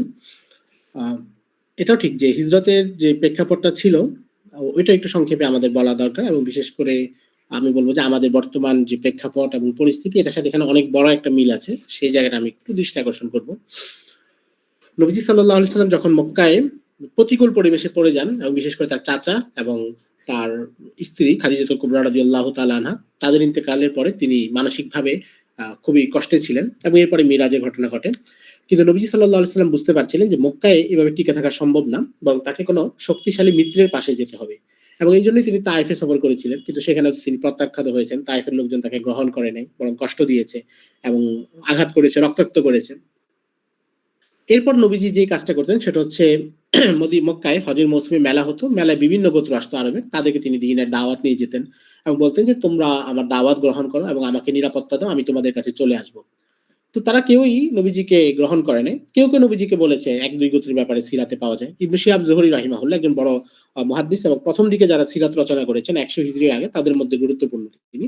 তিনি হচ্ছেন উরওয়া ইবনে জুবাইরের ছাত্র। উরওয়া ইবনে জুবাইর হচ্ছেন যিনি প্রথম সিরাত লিখেছেন, যে 2-1 জন তাদের মধ্যে একজন। তো উরওয়া ইবনে জুবাইরের ছাত্র ইবনে শিহাব জুহরি উনি বলেন যে মোটামুটি নবীজি প্রায় 25টা গোত্রের কাছে দাওয়াত দিয়েছিলেন, গোত্রের সর্দারদের কাছে বা গুরুত্বপূর্ণ লোকজনের কাছে আহ্বান করেছেন যে তোমরা আমাকে নিরাপত্তা দাও। তাদের মধ্যে 1-2 জন বলেছে যে হ্যাঁ, তোমার কথাবার্তা তো সুন্দর, আমাদের কাছে একটা প্রাচীন কিতাব আছে, হযরত লোকমানের প্রজ্ঞার কিছু কথাবার্তা আছে, ওগুলোর সাথে মিলে তোমার কথাবার্তায় তোমাকে প্রতারক মনে হচ্ছে না। এতটুকু বলে চলে গিয়েছে, কিন্তু এটা কবুল করার মানসিকতা তারা দেখায় নাই। বনু আমের একটা গোত্র ছিল, তারাও এসেছে। তো তাদের একজন যে লোকের সাথে নবীজি কথা হচ্ছিল, বুহাইর ইবনে ফারিস। তো বুহাইর ইবনে ফারিসের সাথে যে নবীজি কথা বলার পরে সে বলল নবীজিকে যে ঠিক আছে, আমরা তোমাকে নিরাপত্তা দিব, তোমার দাওয়াত গ্রহণ করব। এরপরে যখন তুমি আমাদের সাথে থাকবে এবং কুরাইশদের সাথে কখনো বিজয়ী হবে বা তুমি যখন জয়লাভ করবে, তখন ক্ষমতা, নেতৃত্ব কার কাছে যাবে? নবীজি বললেন যে নেতৃত্ব তো আল্লাহ, আল্লাহ রাব্বুল আলামিন যাকে ইচ্ছা তাকে দান করবেন। তো সে বলল যে না, তাহলে তো আমরা নিশ্চয়তা না পেলে তোমাকে সাহায্য করব না, কারণ আমরা তোমার জন্য জানমাল খরচ করব, নিজেদের জীবনকে ঝুঁকির মুখে ফেলবো, কিন্তু এরপরে তুমি যখন জয়লাভ করবে, জিতে যাবে, সবকিছু তোমার নিয়ন্ত্রণে আসবে, তখন ক্ষমতা কার হাতে থাকবে বা ক্ষমতা আমাদের সাথে ভাগাভাগি করবে কিনা, এই নিশ্চয়তা না পেলে আমরা তোমাকে সাহায্য করবো না। এটা বলে সে চলে গিয়েছে।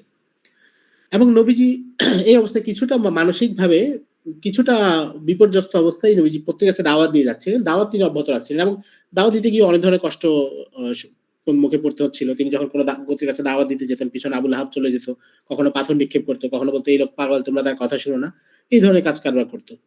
এর মধ্যে মদিনা থেকে খাজরাজ গোত্রের ৬ জন লোক আসলেন, তারা হচ্ছে হজের মৌসুমে আসলেন। তো নবীজি তাদেরকে দেখে প্রথমে খুব বেশি গুরুত্ব দেননি। নবীজি নিজে একটা হাদিসে বলেছেন যে তারা খুব কম ছিল, আমি দেখে বুঝলাম তারা খাজরাজের লোক, তো মাত্র ৬ জন মানুষ, তাও নবীজি তাদের সাথে গিয়ে কথা বললেন। এখান থেকে আমরা একটা জিনিস বুঝি যে দায়ী এটা জানেন না যে তার দাওয়াত গ্রহণ করার পরে কোন লোকের মাধ্যমে বেশি কাজ হবে। আপনার দাওয়াতের মাধ্যমে কোনো এলাকায় একজন সাধারণ দিনমজুর মানুষ, তিনিও কোনো একটা দাওয়াতের পেছনে অনেক বড় ভূমিকা রাখতে পারেন। আমরা অনেক জায়গায় যাই, অনেক ধরনের অভিজ্ঞতা হয়। একবার গাইবান্ধার চরাঞ্চলে গেলাম, তো সেখানে দেখলাম যে একজন মানুষ যিনি খুবই একটা ছোট মুদি দোকান চালান, কিন্তু তিনি তার এলাকায় মক্তব প্রতিষ্ঠা করেছেন এবং দ্বীনের ব্যাপক কাজ করছেন। অর্থাৎ একজন সাধারণ মানুষের মাধ্যমে অনেক বড় কাজ হতে পারে। তো দায়ী কখনো এটা মনে করবে না যে দাওয়াত কোনো সিলেক্টিভ কাজ, যেটা শুধু আমি ওই শ্রেণীকে দিব, এই শ্রেণীকে দিব, এদের দ্বারা হবে না, এমন না। বরং দাওয়াতের মাধ্যমে যে কারো দ্বারাই আল্লাহ রাব্বুল আলামিন বড় কাজ নিতে পারেন। তো এটা হচ্ছে দায়ীর মাইন্ডসেটে থাকতে হবে। দেখুন নবীজি সাল্লাল্লাহু আলাইহি ওয়াসাল্লাম ৬ জন মানুষকে দেখে এসেও কথা বলেছেন এবং সৌভাগ্যক্রমে তারা হচ্ছে ৬ জনই ইসলাম গ্রহণ করে নিয়েছেন। এটা হচ্ছে নবুয়তের একাদশ বছরের কথা, একাদশ বর্ষের কথা। এবং সেখানে যারা ইসলাম গ্রহণ করেছেন তাদের মধ্যে একজন হচ্ছেন খুব বিখ্যাত সাহাবী, যাকে আমরা সবাই চিনি, জাবের ইবনে আব্দুল্লাহ রাদিয়াল্লাহু তাআলা আনহু। আরেকজন ছিলেন আসওয়াদ ইবনে জুরারা, আনসারদের বড় নেতা, এবং আরো ৪ জন সাহাবী। তো উনারা এরপরে মদিনায় চলে গেলেন। কিন্তু মানে নবীজিকে নিরাপত্তা দিবেন বা এই ধরনের কোনো আলাপ হলো না, কারণ তারা নিজেরই অল্প কয়েকজন মানুষ, এখন পরিস্থিতি কি হবে না হবে, কিন্তু তারা ইসলাম গ্রহণ করে চলে গিয়েছেন। এমন ইসলাম গ্রহণ আরবের আরো কয়েকটা গোত্রের লোকও করেছে, আরো বিক্ষিপ্ত আরো অনেক গোত্রের লোকও, যদিও তারা গোত্রীয় ভাবে সবাই মিলে নবীজিকে নিরাপত্তা দেয়নি, কিন্তু এক দুইজন লোক ইসলাম গ্রহণ করে চলে গিয়েছে, এটা সিরাতে পাওয়া যায়। এর পরের বছর তারা আবার যখন আসলেন, তখন তারা তাদের সংখ্যাটা আরেকটু বেশি, ১২ জন আসলেন তারা। এবং নবীজি তাদের সাথে কথাবার্তা বললেন এবং কথাবার্তা বলে তাদেরকে দায়িত্ব দিলেন যে তোমরা তোমাদের সাথে মুসআব ইবনে উমাইরকে নিয়ে যাও। তো আপনারা উনার কথা জানেন, মক্কার খুব ধনী এবং রুচিশীল সম্ভ্রান্ত সাহাবী ছিলেন। যে তোমরা মুসআব ইবনে উমাইরকে তোমাদের সাথে নিয়ে যাও, তাকে সে তোমাদেরকে দ্বীন শিক্ষা দিবে, দাওয়াতি কার্যক্রমে অংশগ্রহণ করবে। মুসআব ইবনে উমাইর সেখানে গেলেন এবং এর পরের বছর যখন সাহাবীরা আসলেন, তখন তাদের সংখ্যা ৮০ বেশি ছিল। পরের বছর যারা মানে অর্থাৎ নবুয়তের ত্রয়োদশ বর্ষে যখন মদিনার আনসার আসলেন, তখন তাদের সংখ্যা ৮০ বেশি। তো এখানে আমরা অনেকগুলো বিষয় একটু চিন্তা করতে পারি।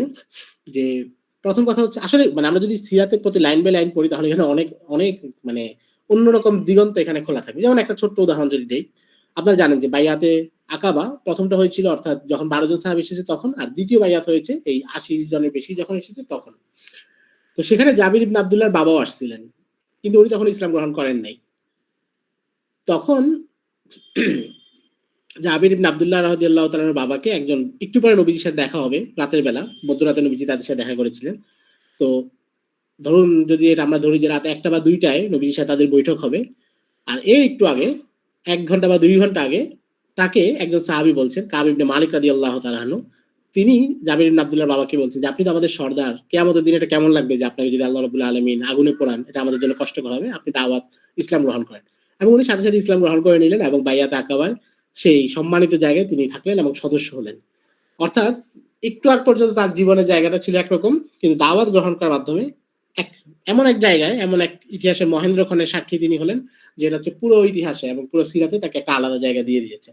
তো এটা মানুষের জীবনের মোড় কখন ঘুরে যায়, এটা হচ্ছে একজন মানুষের অন্তরে প্রশস্ততা থাকতে হবে, তার মনে খোলা থাকতে হবে হেদায়েত গ্রহণের জন্য। এবং হেদায়েতের নানা স্তর আছে। আমি একটা তো হচ্ছে পরিপূর্ণভাবে দ্বীনে প্রবেশ করা, অমুসলিম থেকে মুসলমান হওয়া। আরেকটা হচ্ছে একজন মানুষ মুসলমান কিন্তু তার আকীদায় কোনো একটা ভুল ত্রুটি আছে। ওইটাও যদি কেউ তাকে ধরিয়ে দেয়, তার সুস্থ মনে চিন্তা করা এবং পর্যালোচনা করে সঠিকটা গ্রহণ করার মানসিকতা থাকতে হবে।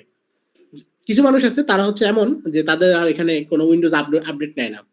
তাদের এমন এক জায়গা আছে, সে হয়তো জীবনে প্রথম যে বইটা পড়েছে, ব্যাস হয়তো কোনো কাদিয়ানির লেখা বই পড়েছে বা হিজবুত তাওহীদের লেখা বই পড়েছে বা বিকৃত আকীদার কারো লেখা বই পড়েছে, ব্যাস এটার উপরে সে জমে গেছে। তার এই চিন্তা আর নতুন কোনো আপডেট হবে না। এটা ক্ষতিকর। মানুষের মধ্যে নানা ধরনের বিভ্রান্তি চলার পথে প্রবেশ করতে পারে, কিন্তু মানুষকে তার অন্তর এবং তার মস্তিষ্ক হেদায়েতের জন্য খোলা রাখতে হবে, এবং এই হেদায়েত যে কারো মাধ্যমে আসতে পারে। জাবির ইবনে আব্দুল্লাহ বাবা, তিনি আনসারদের মোটামুটি বড় ধরনের নেতা ছিলেন, বয়স্ক ছিলেন। কাব ইবনে মালিক ওনারা তো ছিলেন তরুণ, কিন্তু তরুণের কথা তিনি কিন্তু নিজের জায়গাটা সরে এসে ইসলামে প্রবেশ করেছেন। অর্থাৎ নিজেকে খোলা রাখতে হবে। খোলা রাখলে আল্লাহ রাব্বুল আলামিন কখন কার দ্বারা কোন বড় কাজ নেবেন এটা কেউ বলতে পারে না। এটা হচ্ছে একটা জায়গা। দ্বিতীয় ব্যাপার, আমরা যদি দেখি যে তারা যখন প্রথম বছর গেলেন 12 জন আসলেন, এরপরে বছর তারা গিয়ে 84 জন আসলেন, এবং তখন মদিনার অবস্থাটা এমন হয়েছে। জাবির ইবনে আব্দুল্লাহ রাদিয়াল্লাহু তাআলা আনহু উনি বলছেন, মুসনাদ আহমদ ইবনে হাম্বলে হাদিস এসেছে, তিনি বলছেন যে লাম ইয়াবকা দারুম মিন দুরিল আনসার ইল্লা ওয়া ফিহা রাহতুম মিনাল মুসলিমিনা ইউযহিরুনা আল ইসলাম। যে এক বছর পরে দেখা গেল আমাদের প্রত্যেকটা মদিনার আনসারদের প্রত্যেকটা ঘরে ইসলাম প্রবেশ করেছে এবং সবাই ইসলাম পালন করছে। তো তাহলে এখন প্রশ্ন আসে যে মক্কায় নবীজি এবং সাহাবায়ে কেরাম 6 বছর পর্যন্ত ওনারা 40-50 জনের বেশি হতে পারলেন না, আর মদিনায় এত দ্রুত তারা হয়ে গেলেন যে একদম দ্বিতীয় বছরেই তারা 80 বেশি হয়ে গেলেন এবং আনসারদের প্রত্যেকটা ঘরে ইসলাম পৌঁছে গেল। এটার কারণটা কি? এটার কারণটা উম্মুল মুমিনিন আয়েশা রাদিয়াল্লাহু তাআলা আনহা বলেছেন, সহিহ বুখারীতে আছে। তিনি বলছেন যে কানা ইয়াউমু বুআসিন ইয়াওমান কদ্দামাহু আল্লাহু লিরাসূলিহি সাল্লাল্লাহু আলাইহি ওয়াসাল্লাম قدم رسول الله صلى الله عليه وسلم المدينة وقد افترق ملأهم وقتلت ثرواتهم وجرحوا قدمه الله لرسوله صلى الله عليه وسلم في دخولهم في الإسلام। উম্মুল মুমিনিন বলছেন যে আল্লাহ রাসূল আকরাম সাল্লাল্লাহু আলাইহি সাল্লামকে ইয়াউমে বুআস উপহার দিয়েছিলেন। ইয়াউমে বুআস কি? ইয়াউমে বুআস হচ্ছে একটা যুদ্ধ যেটা মদিনার দুইটা গোত্র আউস এবং খাজরাজ গোত্রের মধ্যে হয়েছিল, এবং নবীজি মদিনায় হিজরত করার 4-5 বছর আগে এটা সমাপ্ত হয়েছিল, অনেক বছর ধরে চলেছিল। এবং এই যুদ্ধে উম্মুল মুমিনিন বলছেন যে এই যুদ্ধটা আল্লাহ নবীজিকে উপহার দিয়েছেন। কিভাবে দিয়েছেন? কারণ এই যুদ্ধের কারণে তাদের উভয় পক্ষের যে কেন্দ্রীয় শক্তি, নেতৃত্ব স্থানীয় ব্যক্তিবর্গ, তাদের বেশিরভাগ নিহত হয়েছিল, তাদের সামরিক শক্তি অনেক ভেঙে পড়েছিল, অর্থনৈতিকভাবে তারা একটা বিপর্যয়ের শিকার হয়েছিল, এবং তাদের মানে প্রতাপ এবং প্রভাবশালী থাকার মতো ওখানে আর কেউ ছিল না। তাদের বড় সর্দার, সিনিয়র যারা, তাদের বেশিরভাগই সেখানে তারা মারা গিয়েছিল, অল্প 1-2 জন বেঁচে ছিল, এবং 1-2 জন যারা বেঁচে ছিল তারা এরপরে আর হেদায়েত গ্রহণ করেনি। যেমন একজন হচ্ছে আব্দুল্লাহ ইবনে উবাই, আব্দুল্লাহ ইবনে উবাই ইবনে সালুল, যে রাইসুল মুনাফিকিন বা মুনাফিকদের সর্দার, সে ওখানে ছিল। এই ধরনের সিনিয়র নেতা ছিল, কিন্তু সে ইসলাম গ্রহণ করেনি। তো তার মানে হচ্ছে যে নবীজি যখন মদিনায় ঢুকছেন তখন মদিনায় আবু জাহেলের মতো কোনো বড় নেতা নাই, কিংবা এখানে যারা ছিল ওলীদ ইবনে মুগীরা, উতবা, রবিয়া, এই ধরনের বড় নেতা, আবুল হাবের মতো বড় নেতা না, সিনিয়র না হচ্ছে পাওয়ারের দিক থেকে, কোনো দিক থেকে এই ধরনের বড় কোনো নেতা ছিল না। এবং এই জন্য আপনারা সিরাতে কিতাবে দেখবেন, সিরাত ইবনে ইসা কিংবা সিরাত ইবনে হিশামেও আছে যে আব্বাস রাদিয়াল্লাহু তাআলা আনহু যদিও তখন ইসলাম গ্রহণ করেন না, কিন্তু তিনি নবীজির সাথে দ্বিতীয় বাইআতে আকাবে এসেছিলেন। উনি এসে প্রথম কথা বলছেন যে আচ্ছা তোমরা কারা? তোমরা তো একদম তরুণ, তোমাদের চেহারাগুলো অপরিচিত। মদিনাতে আমাদের যে বন্ধু বান্ধব আছে, আমাদের বয়সী যারা আছে, এমন কাউকে তো এখানে দেখতেছি না, মানে তোমরা একদম ইয়ং ছেলে। তো এই তরুণরা হচ্ছে আনসাররা গিয়ে নবীজিকে প্রোটেকশন দিচ্ছে। আচ্ছা, এরপরে তো 1 বছরের মধ্যে ইসলামটা প্রচার করা সহজ হলো কেন? কারণ মুসআব ইবনে উমাইর যখন দাওয়াত দিচ্ছেন তখন তাকে বাধা দেওয়ার জন্য কোনো আবু জাহেলের মতো বড় নেতা ওখানে নাই। যারা আছে তাদের প্রভাবই নাই। আর সমাজের তরুণ শ্রেণী এই নতুন দাওয়াত গ্রহণ করতে যাচ্ছে, কারণ তরুণদের মন মস্তিষ্ক খোলা থাকে, তারা যেই কোনো নতুন কথা গ্রহণ করতে আগ্রহী থাকে, পর্যালোচনা করতে আগ্রহী থাকে, যেটা বৃদ্ধদের মধ্যে সাধারণত কম দেখা যায়। বৃদ্ধরা নিজেদের কমফোর্ট জোন ছেড়ে বের হতে চান না, যেটা তরুণরা পারে। তো ওই জায়গায় তিনি ইসলামটাকে এবার প্রচার করলেন। এখন 1 বছর পরে আনসাররা নিজেরা এবার চিন্তা করছেন যে আমরা নিজেরা এখানে ইসলাম পালন করছি প্রকাশ্যে, আমাদের কোনো বাধা দেওয়ার মতো কেউ নাই, কিন্তু নবীজিকে মক্কায় কষ্ট দেওয়া হচ্ছে। তখন তারা নিজেরা বললেন যে হাত্তা মাতা নাতরুকু রাসূলুল্লাহি সাল্লাল্লাহু আলাইহি ওয়াসাল্লাম ইউতরাদু ফি জিবালি মক্কাতা ওয়া ইয়াখাফু, যে আমরা নবীজিকে আর কতদিন মক্কায় রাখবো যে তাকে মক্কার এক গলি থেকে আরেক গলিতে তাড়িয়ে বেড়ানো হবে এবং তিনি ভয় পাবেন কাফেরদের দ্বারা, এমন কেন হবে? আমরা নিজেরা নবীজিকে নিরাপত্তা দিব। এবার তারা যখন দ্বিতীয় বাইআতে আকাবায় আসলেন তখন তারা নবীজি তাদেরকে বললেন, তারা বললেন যে আমরা আপনাকে নিরাপত্তা দিব। ওই যে মধ্যরাতে যে বৈঠকের কথা আমরা বলছি, তখন নবীজি বললেন যে তোমরা আমাকে যদি নিরাপত্তা দাও তাহলে তোমরা হচ্ছে আমার সাথে যে বাইআত করতে হবে। এবং নবীজি কিন্তু আগের বছর একটা বাইআত নিয়েছেন, সেখানে তিনি ব্যক্তিগত আমলের কথা বলেছেন, যে তোমরা চুরি করবে না, মিথ্যা বলবে না, আল্লাহর সাথে কাউকে শরীক করবে না, অশ্লীলতা, জিনা, ব্যভিচার করবে না, এগুলো। আর এই বছর যে বাইআত নিচ্ছেন সেখানে তিনি বলছেন যে তোমরা তোমাদের জানমাল দ্বীনের জন্য খরচ করবে, দ্বীনের জন্য দান করবে, আমাকে সব অবস্থায় নিরাপত্তার অবস্থায় কিংবা আক্রমণের অবস্থায়, সেখানেও সাহায্য করতে হবে এবং সবসময় আমার পাশে থাকতে হবে। অর্থাৎ আগের বার তিনি যে বাইয়াত নিয়েছেন সেটা হচ্ছে ব্যক্তিগত ইসলাহের জন্য, আর এখন তিনি যে বাইয়াত নিচ্ছেন সেটা হচ্ছে আগামী দিনে মদিনায় যে সমাজ প্রতিষ্ঠা হবে, মদিনায় যে ইসলামী রিয়াসত প্রতিষ্ঠা হবে, সেই রিয়াসতের কর্মী হিসেবে, সেই রিয়াসতের নাগরিক হিসেবে তাদের বাইয়াত নেওয়া হচ্ছে। এই বায়াত নেওয়ার পরে দেখুন সাহাবাই কারাম তখন হচ্ছে বারা ইবনে মারুর রাদিয়াল্লাহু তাআলা একজন বড় সাহাবী ছিলেন, আনসারদের নেতা। তিনি দ্বিতীয়বার এসে ইসলাম গ্রহণ করেছিলেন। তিনি বললেন যে আমরা আপনাকে নিরাপত্তা দিব এবং আপনি কোনো সমস্যা নাই, আমাদের জানমাল, আমাদের স্ত্রী সন্তানদেরকে আমরা যতটা নিরাপত্তা দিই আপনাকে ঠিক ততটাই দিব। এবং আমরা হচ্ছি আহলুল হুরুব, যে আমরা হচ্ছে এমন লোক যারা হচ্ছে যাদের পূর্বপুরুষ যুদ্ধ করে। আমরা ওয়ারিসনাহা কিবারানান কিবারিন, আমরা কয়েক প্রজন্ম থেকে প্রজন্মে যুদ্ধের কৌশল শিখে আসছি এবং যুদ্ধ করে আমরা অভ্যস্ত। কাজে আপনার সাথে কেউ যদি লড়াই করতে আসে আমরা লড়াই করব এবং আমাদের সন্তানদেরকে যেমন নিরাপত্তা দিই আপনাকে আমরা তেমন নিরাপত্তা দিব। এরপর একটা ঘটনা যেটা হচ্ছে এখানে অনেক আবেগের জায়গা, সেটা হচ্ছে আরেকজন সাহাবী ছিলেন আবুল হাইসাম ইবনে তাইয়াহান রাদিয়াল্লাহু তাআলা আনহু। তিনিও বিখ্যাত সাহাবী, তারও অনেক ঘটনা আছে সিরাতে। তিনি নবীজিকে বললেন যে আচ্ছা নবীজি, আমার একটা প্রশ্ন আছে, আপনি আমাদের কাছে নিরাপত্তা চাচ্ছেন, আমরা যদি আপনাকে নিরাপত্তা দেই এবং এরপরে সুম্মা আযহারাকাল্লাহ, আল্লাহ যখন আপনাকে বিজয় দান করবেন, আনতার যে আইলা কওমিকা ওয়া আনতাদানা, তখন কি আপনি আমাদেরকে ছেড়ে আপনার কওমের কাছে চলে যাবেন? দেখুন, বনু আমেরের কথা আমরা আগে বলেছি। বনু আমেরের লোকরা নবীজিকে নিরাপত্তা দিতে রাজি ছিল। কিন্তু তাদের চিন্তা কি ছিল? তাদের চিন্তা ছিল যে নেতৃত্ব কার হাতে থাকবে যখন আপনি জয়লাভ করবেন। আর মদিনার আনসাররা নিরাপত্তা দিচ্ছেন, তখন তারা কি বলছেন? যে যখন আপনি জয়লাভ করবেন তখন কি আপনি আমাদেরকে ছেড়ে চলে যাবেন? আপনি এখন মদিনায় আসছেন, যখন মক্কা জয় হবে তখন কি আপনি সেখানে চলে যাবেন? এটা হচ্ছে মুমিনের বৈশিষ্ট্য। মুমিন হচ্ছে যে সে যেই কোনো দিনের কাজ করবে, দিনের কাজে সাহায্য করবে, সেখানে জাগতিক কোনো চিন্তা সে মাথায় রাখবে না। সে যদি দিনই কোনো কাজও করে, এখানে আগামী দিনের নেতৃত্বে সে থাকবে কিনা, তার নামটা জোরে সরে নেওয়া হবে কিনা, এটা নিয়ে তার কোনো মাথা কামানো নাই। তার মূল ফোকাস হচ্ছে দিনের জায়গায়। এবং এই জন্যই রাসূল আকরাম সাল্লাল্লাহু আলাইহি সাল্লাম আনসারদের ব্যাপারে বলেছেন, হুব্বুল আনসার আয়াতুল মুমিন। আনসারদেরকে ভালোবাসা এটা ঈমানের আলামত। কারণ তারা এমন এক সময় নবীজিকে পৃষ্ঠপোষকতা করেছেন এবং এত আবেগের কথা বলছেন। এবং আপনারা জানেন যে মক্কা বিজয়ের দিনে যখন নবীজি আহ মক্কায় প্রবেশ করেছেন, দলে দলে মানুষ এসে নবীজির কাছে ইসলাম গ্রহণ করছে, সেই মুহূর্তে আনসারদের মন খারাপ, কারণ তারা বলছে যে আজকে তো শহর জয় হয়েছে, আজকে নবীজি আমাদেরকে ছেড়ে চলে যাবেন কিনা। এই পরিমাণ ভালোবাসা তারা নবীজিকে দিয়েছিলেন। তো আমরা এই ঘটনা থেকে যদি একটু দেখি, এখান থেকে আমাদের সবক নেওয়ার মতো অনেকগুলো বিষয় আছে। আমি সবগুলো আসলে বলা সম্ভব না। আমি যদি একটা জায়গায় দৃষ্টি আকর্ষণ করি, সেটা হচ্ছে আয়েশা রাদিয়াল্লাহু তাআলা আনহার যে কথাটা, যে কানা ইয়াউমু বুআসিন ইয়াওমান কদ্দামাহুল্লাহু লিরাসূলিহি সাল্লাল্লাহু আলাইহি সাল্লাম, আল্লাহ নবীজিকে ইয়াউমে বুআস উপহার দিয়েছেন।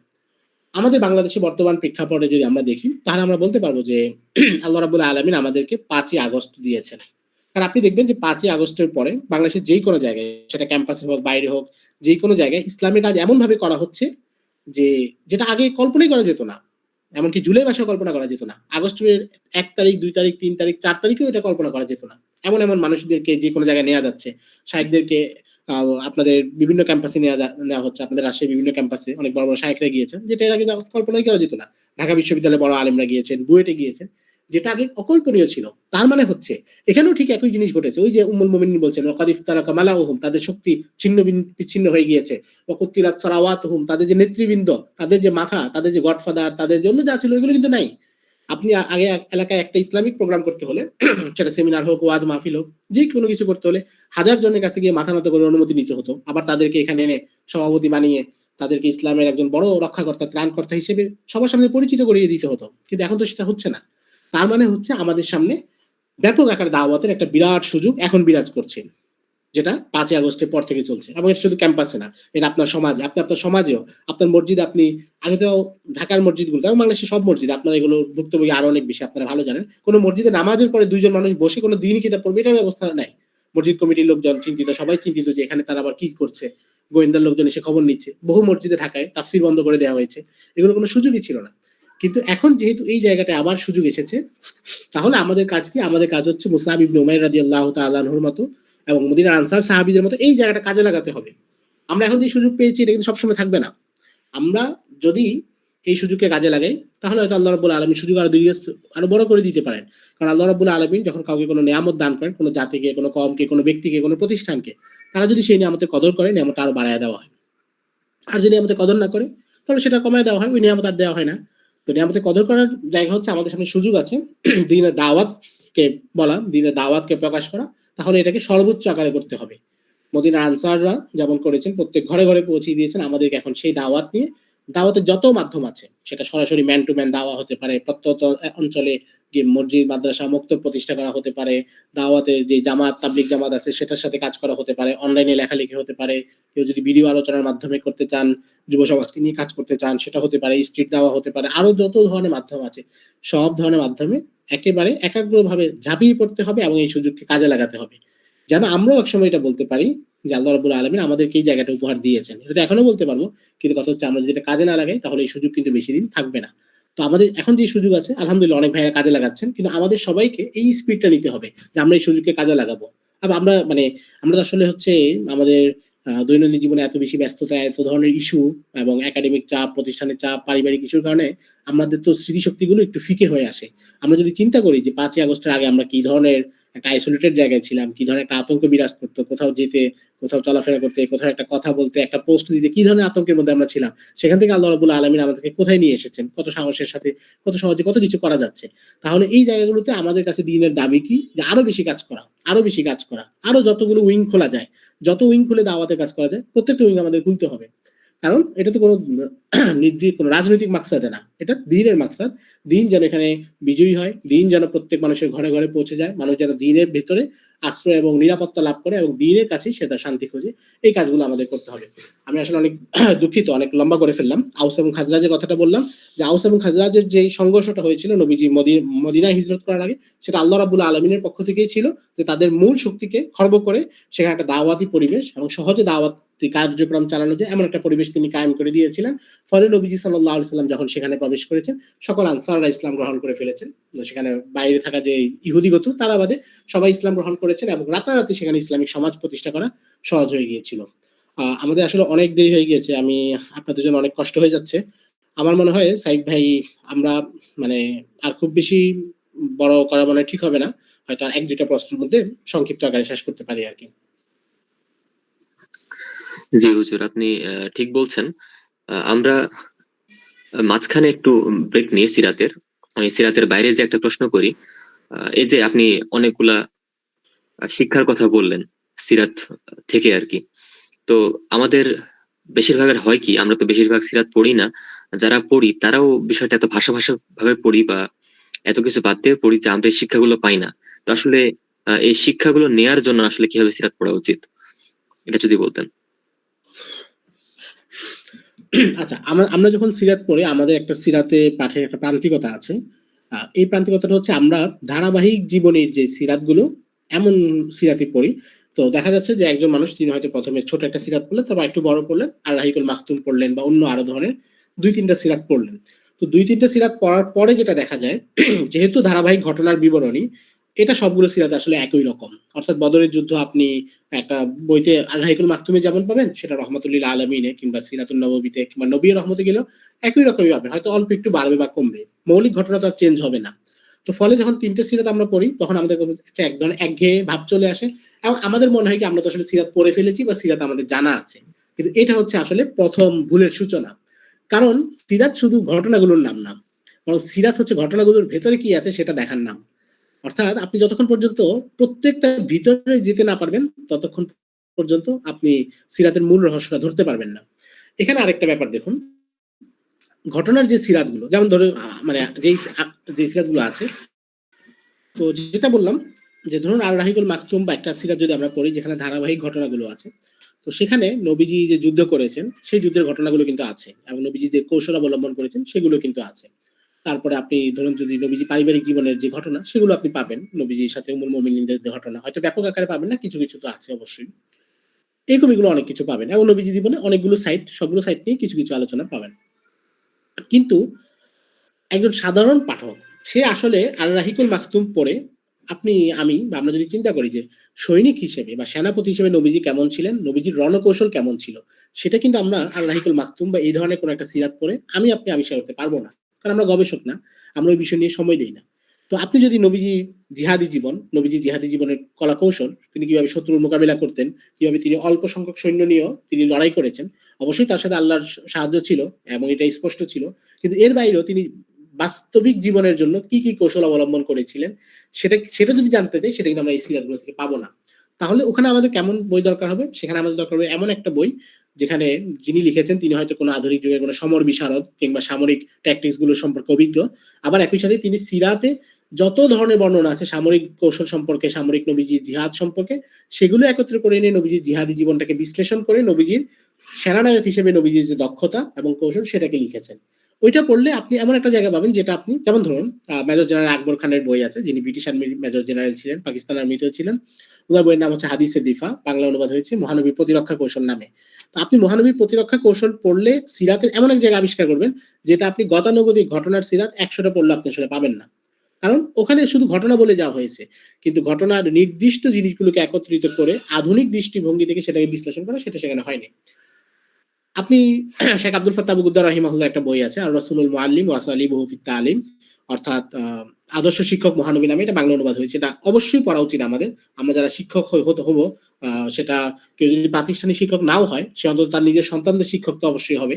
তো ওই জায়গা থেকে নিজের জীবনে বাস্তবায়নের জন্য এই বইটা আমাদের অবশ্যই পড়া দরকার। তো সেখানে আপনি দেখবেন যে নবীজির জীবনে এমন এমন ঘটনাকে এমনভাবে বিশ্লেষণ করা হয়েছে এবং শিক্ষক হিসেবে তিনি কত ধরনের কৌশল অবলম্বন করতেন। তার সাহাবীরা সবার মেধা একরকম ছিল না, সবার মন মেজাজ একরকম ছিল না, সবার রুচি একরকম ছিল না, সবার বয়স একরকম ছিল না। তারপর নবীজি কিভাবে সমন্বয় করতেন এবং প্রত্যেককে কিভাবে তার উপযুক্ত কথাটা, কাউকে বেশি শব্দে বলতেন, কাউকে কম শব্দে বলতেন, কাউকে একটু রাগ হয়ে বলতেন, কাউকে কোমল ভাবে বলতেন, কারো কাঁধে হাত রেখে বলতেন, কারো গায়ে হাত না রেখে বলতেন। এই যে নানা ধরনের কৌশল এটা তিনি কিভাবে অবলম্বন করতেন সেটা আপনি ওই বইটা পড়লে দেখবেন যে যারা এটাকে আলাদা করে এনেছেন। তো আমি উদাহরণ আরো দেওয়া যাবে, আমি সেটা দিচ্ছি না। আমি মূল জায়গাটা বলতে চাচ্ছি যে আমরা যখন সিরাত পড়ি তখন গতানুগতিক কয়েকটা সিরাত পড়ার পর, গতানুগতিক এই অর্থে এটা কিন্তু মোটেও নেতিবাচক কোনো শব্দ না, যে আমরা ঘটনার যে সিরাত এগুলোতে আপনি একটা পর্যায়ে কয়েকটা পড়ে ফেলার পরে দেখবেন যে ঘটনা আসলে সব জায়গায় সমান, কারণ ঘটনা তো পরিবর্তনের কিছু নাই, ঘটনা একই। কিন্তু আপনাকে প্রবেশ করতে হবে দ্বিতীয় ধাপে, যেখানে হচ্ছে আপনি নবীজির জীবনের প্রত্যেকটা অংশ সম্পর্কে আলাদা জানতে পারবেন। নবীজি দাম্পত্য জীবনে কেমন ছিলেন, নবীজি পারিবারিক জীবনে কেমন ছিলেন, ইলম প্রচারের জন্য নবীজি মুসলমানদেরকে কিভাবে উদ্বুদ্ধ করেছেন, দিন প্রচারে এবং জাগতিক অন্যান্য বিষয় শিখার ক্ষেত্রে, কৌশল শিখার ক্ষেত্রে নবীজি কিভাবে অনুপ্রাণিত করেছেন সেটাকে দেখার ক্ষেত্রে, নবীজি আল্লাহর দুশমনদের সাথে, দ্বীনের দুশমনদের সাথে নবীজির আচরণটা কেমন ছিল, নবীজির নির্দেশিকাটা কেমন, সেটা সম্পর্কে মানে অর্থাৎ প্রত্যেকটা সাইড সম্পর্কে আলাদাভাবে জানার অনেকগুলো জায়গা আছে। এবং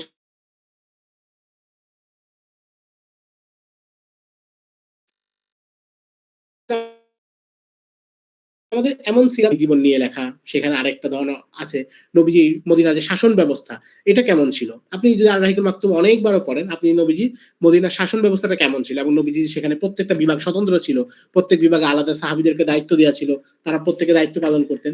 সেটা তো আপনি আর রাহিকুল মাকতুম থেকে আবিষ্কার করতে ব্যর্থ হবেন, কারণ ওখানে এই তথ্যগুলো ছড়ানো ছিটানো, আপনাকে কেউ একত্র করে দিচ্ছে না। আবার বসে পুরোটা একত্র করে নিজের মতো করে সাজিয়ে নিবেন, এত সময় ফুরসততা আমাদের হাতে বাস্তব অর্থে থাকে না, যেহেতু এটা আমাদের মূল ব্যস্ততা না, আমাদের প্রত্যেকের অন্যান্য ব্যস্ততা আছে। তাহলে আমাদের এমন কাজ করতে হবে যে অন্য গবেষক যারা নিজেদের সকল সময়কে কাজে লাগিয়ে এগুলো তৈরি করেছেন, আমাদের জন্য তৈরি করেছেন, সেটা পড়ে নিতে হবে। তাহলে আমরা এটা বুঝতে পারবো এবং সিরাতের গভীরে প্রবেশ করতে পারবো। আমি আবার কথাটা সংক্ষেপে বলি, সেটা হচ্ছে আমরা প্রথমে তো অবশ্যই ছোটখাটো সিরাত পড়বো বা একটু পরে আর রাহিকুল মাকতুম, রাহমাতুল্লিল আলামিন, সিরাতুন নবী, নবী রহমত, এই ধরনের আরো যত সিরাত আছে এগুলো পড়বো। দ্বিতীয় ধাপে আমরা প্রবেশ করবো নবীজির জীবনে বিভিন্ন দিক নিয়ে যে সিরাত গ্রন্থগুলো লেখা হয়েছে, বিভিন্ন দিক নিয়ে যে বইগুলো লেখা হয়েছে সেগুলো পড়বো। এবং সেখানে পড়লে আমরা অনেক ধরনের বিশ্লেষণ দেখবো এবং অনেক ধরনের বিশ্লেষণের সাথে পরিচিত হব। আবার নিজেরা চিন্তা করলে আরো কিছু বিষয় আমাদের সামনে খুলবে, সেগুলোকে আমরা যদি নোট করি, আমরা নিজেদের মতো করে মুজাকারা করি, সিরাতের কোনো পাঠচক্র করি, নিজেদের ছাত্রদের সামনে বলি, পরিবারের সামনে বলি, পরিবারের তালিমের ব্যবস্থা করি, সেগুলো যদি আমরা চর্চা করতে থাকি এবং বলতে থাকি, তাহলে আমরা সিরাতের একটা অন্য জগতে প্রবেশ করতে পারবো, যেটা শুধু ধারাবাহিক কয়েকটা জীবনীর বই পড়ে ওই জগতে আসলে প্রবেশ করা সম্ভব না। জি উস্তাজ, অনেক সুন্দর বলেছেন। সময় আসলে খুবই বেশি হয়ে যাচ্ছে, আমরা প্রশ্নোত্তর পর্বে চলে যাব। তার আগে শেষ একটা কোশ্চিন, যেটা না করলে আসলে সিরাতের আলোচনাটাই পূর্ণাঙ্গ হয় না। আমি ভাবছিলাম বদর যুদ্ধের কথা। বদর যুদ্ধ এবং এর পর যে উহুদ যুদ্ধ, মাঝখানে অনেক কিছু গেছে, আমরা বাদ দিচ্ছি সেটুকু। তো এইটুকু নিয়ে জাস্ট সামান্য একটু আলোচনা করে দিলে খুব ভালো হতো আশা করা যায়।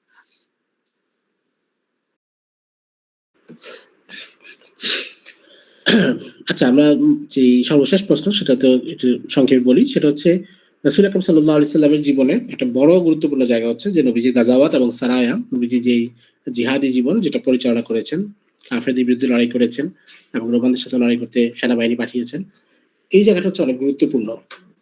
এবং নবীজির মদিনার জীবনে বেশিরভাগ সময় কিন্তু নবীজি এটাতেই কেটেছে। এবং আমরা দেখি যে নবীজির সিরাতকে যদি আমরা দেখি, দেখবেন যে মদিনার জীবনে নবীজির জীবন হচ্ছে 10 বছরের, কিন্তু সবচেয়ে বেশি তথ্য আমাদের সামনে আছেন মদিনার জীবন নিয়ে। মক্কার জীবনে নবীজি ছিলেন 13 বছর, মানে নবুয়তের পরে। এটা এই 10 বছর চাইতে বড়, কিন্তু এই 10 বছর চাইতে ওখানে তথ্য কম। আর এর আগে নবীজি জীবন কেটেছে 40 বছরে, সেই 40 বছর সম্পর্কে তথ্য আরো কম। অর্থাৎ সবচেয়ে বেশি ঘটনা বলেছেন নবীজি মদিনা আসার পরে। এর কারণ আছে, এখানে তিনি ইসলামী সমাজ রাষ্ট্র প্রতিষ্ঠা করেছেন এবং ওইটা অনুসারে শাসন করেছেন। অনেক ধরনের চ্যালেঞ্জ এসেছে, সেগুলোর মোকাবেলা করেছেন। মদিনায় ইহুদিরা ছিল, মুনাফিকরা ছিল, এদেরকে মোকাবিলা করতে হয়েছে। বাহির থেকে শত্রুরা এসেছে, খন্দকের যুদ্ধে বহুজাতিক বাহিনী, একেবারে ন্যাটো বাহিনী বানিয়ে তারা এসেছে, তাদেরকে লড়াই করতে হয়েছে। তো এখানে প্রচুর ঘটনা এবং প্রচুর ইভেন্ট আছে। নবীজির জিহাদি যে অংশটা, এটা নিয়ে আমাদের আসলে ভালো মতো পড়াশোনা থাকা দরকার, এবং হীনমন্যতা ঝেড়ে ফেলে পড়াশোনা থাকা দরকার, যেন এই জায়গাটা আমাদের কাছে ক্লিয়ার থাকে। আমাদের বহুজনের কাছে নবীজির যে জিহাদি জীবন এবং নবীজির যে গাজাওয়াত বা ইসলামের জিহাদ যে বিধান, এটা আমাদের অনেকের কাছে ক্লিয়ার না। এই জন্য অনেকে অনেক ধরনের প্রান্তিক কথা বলি, অনেক ভুল কথা বলি। এটা ঠিক যে যেই কোনো কিছুই বা যে কোনো মারামারিকেই যেমন জিহাদ বলা যাবে না, ঠিক তেমনই ইসলামী জিহাদকে অস্বীকার করার সুযোগ নেই। এবং জিহাদের মাধ্যমে যে এটা যে নবীজি একটা আদর্শ এবং আখলাকের একটা জায়গা, সেটাও আপনার বলতে হবে। কেমন যেন আমরা হচ্ছে জিহাদের কথা, নবীজি এবং নবীজি সিরাতের জিহাদের অংশগুলো বলতে সাধারণত আমরা ভয় পাই কেন? অনেক সময় ভয় পাই, সেটা হচ্ছে অনেক পারিপার্শ্বিকতা থাকে, সেটা তো দোষের না, হইতেই পারে আপনি কোথাও কৌশলের কারণে কোনো বিষয় স্কিপ করা লাগতেও পারে।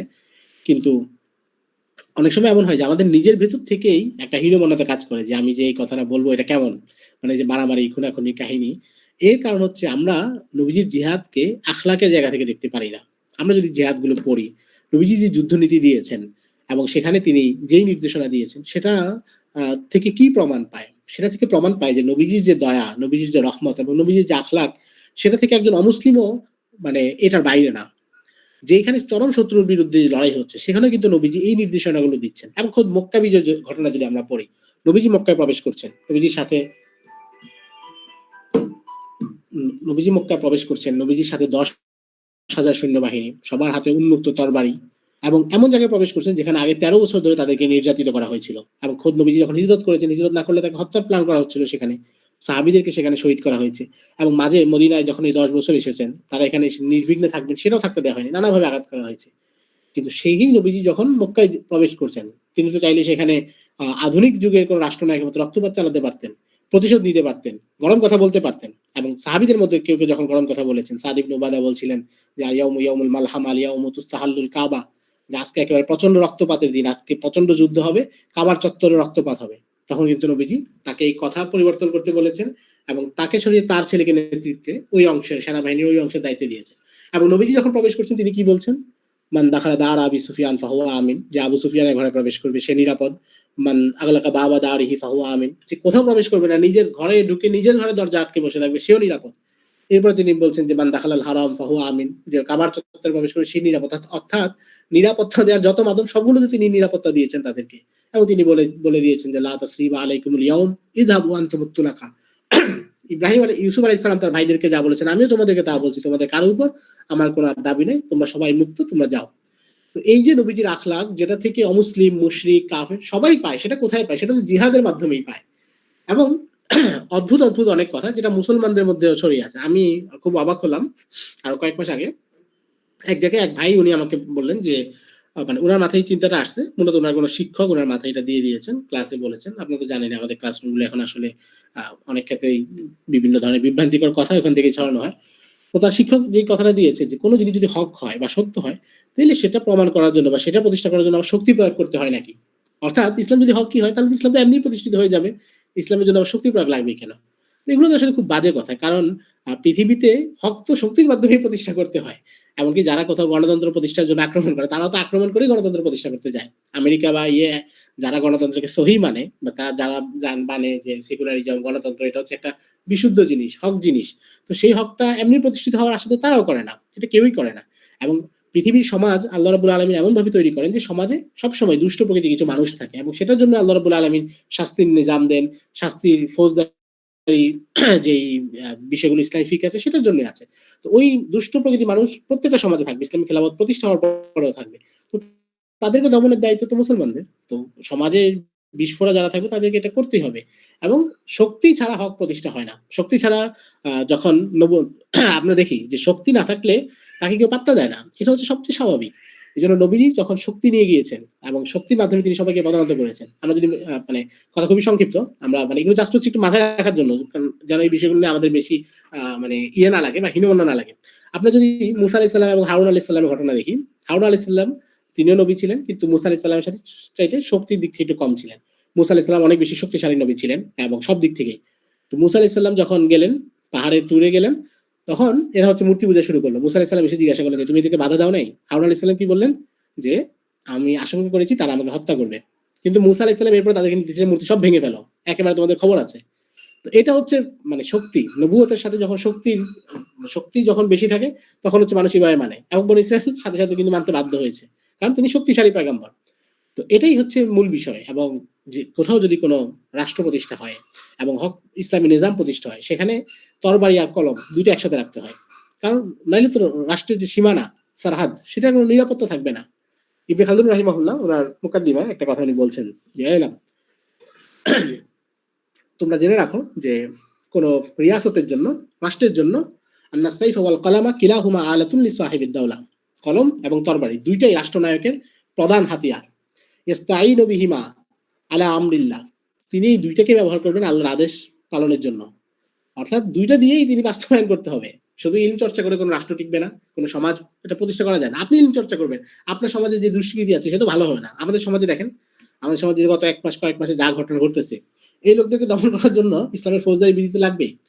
তো এই হচ্ছে বিষয় যে আমরা যখন জিহাদি ব্যাপারগুলো পড়বো, ঘটনাগুলো পড়বো, আমরা এটা কয়েকটা দিক বোঝার চেষ্টা করব যে এটা হচ্ছে যে ইসলামের একটা বিধান এবং জিহাদ যে একটা নেয়ামত পুরো সভ্যতার জন্য, পুরো মানব জাতির জন্য, যে সমাজে বিস্ফোরাগুলোকে অপসারণ করার জন্য একটা জায়গা। আবু জাহেলের মতো লোক যদি বেঁচে থাকতো, বদরের যুদ্ধে নিহত না হতো, তার হাতে আরো কত মানুষ নির্যাতিত হতো, আরো কত মানুষ তার সামনে নির্যাতিত হতো, নিহত হতো। পৃথিবীতে যেখানেই মুসলমানরা জিহাদ পরিচালনা করেছে, তারা যদি জিহাদ পরিচালনা না করতো, মুসলমানরা যদি সিন্ধুতে আক্রমণ না করতেন, রাজা দাহির হাতে এখানকার মানুষের আরো কোন ধরনের নির্যাতন হতো। বিভিন্ন বর্ণনাতে এটাও পাওয়া যায় যে রাজা দাহির তার এক বোনকেও বিবাহ করেছিল। এই ধরনের অনাচার তারা করেছিল। মুসলমানরা যখন ইউরোপে গিয়েছে, ইউরোপে যদি তারা অভিযান পরিচালনা না করতো, সেখানে তো এগুলোই হয়েছিল। স্পেন তারা যে প্রেক্ষাপটে আক্রমণ করেছিলেন, সেগুলোই হয়েছিল। তো অর্থাৎ এই ধরনের মানুষ থেকে সমাজ এবং মানব জাতিকে রক্ষার জন্য এটা হচ্ছে একটা বড় জায়গা। পাশাপাশি যখন জিহাদ চলে তখনও এই মানুষদের উপরে যারা এই ধরনের জালেম, যারা এই ধরনের অপরাধী, তাদের উপর তখনও বিন্দুমাত্র জুলুম করার কোনো সুযোগ নেই। বরং ইসলাম তখনও তাদের উপর সর্বোচ্চ আখলাক এবং তাদের উপর সর্বোচ্চ দয়া দেখিয়েছে যে যুদ্ধ চলাকালে যদি কেউ ইসলাম গ্রহণ করে সে নিরাপদ হয়ে যাবে। তার যদি অন্য কোনো অপরাধ না থাকে, অন্য কোনো ইয়ে না থাকে, সে মাপ পেয়ে যাবে। তো অর্থাৎ আমরা এই জায়গাগুলো থেকে বিষয়টাকে দৃষ্টিভঙ্গি থেকে আলোচনা করা এবং এটাকে আমরা যদি ওই দৃষ্টিকোণ থেকে দেখি যেটা আল্লাহ রাসূল সাল্লাল্লাহু আলাইহি সাল্লাম এটার মাধ্যমে মানব জাতির উপর রহমত করেছেন এবং তাদেরকে আরো বেশি দয়া দেখিয়েছেন। এটা মানে এমন না যে তারা এখানে তারা নিহত হলেও তারা দয়া পাচ্ছে। এটা হচ্ছে মূল বিষয়। এই জায়গাগুলো থেকে আমাদের পড়া উচিত। পাশাপাশি আপনারা জানেন যে আমাদের বর্তমান বিশ্বে বা সব জায়গায় জিওপলিটিক্স একটা গুরুত্বপূর্ণ বিষয়। অর্থাৎ যে ভূরাজনৈতিক প্রেক্ষাপটটা থাকে, এই জায়গাগুলো থেকে আমাদের সিরাতটা পড়া দরকার। আগের যে সিরাত লেখাগুলো যারা লিখেছেন তারা অনেক কিছু লিখে যেতে পারেন নাই। কারণ আপনারা জানেন যে জ্ঞানের যে বিভিন্ন স্তর সেগুলো সময়ের সাথে অনেক আপডেট হয়। এখন আমরা জিওপলিটিক্স ব্যাপারটাকে যেভাবে দেখি আজ থেকে ৭০০ বছর আগের একজন সিরাত লেখক তিনি হয়তো এভাবে দেখতেন না।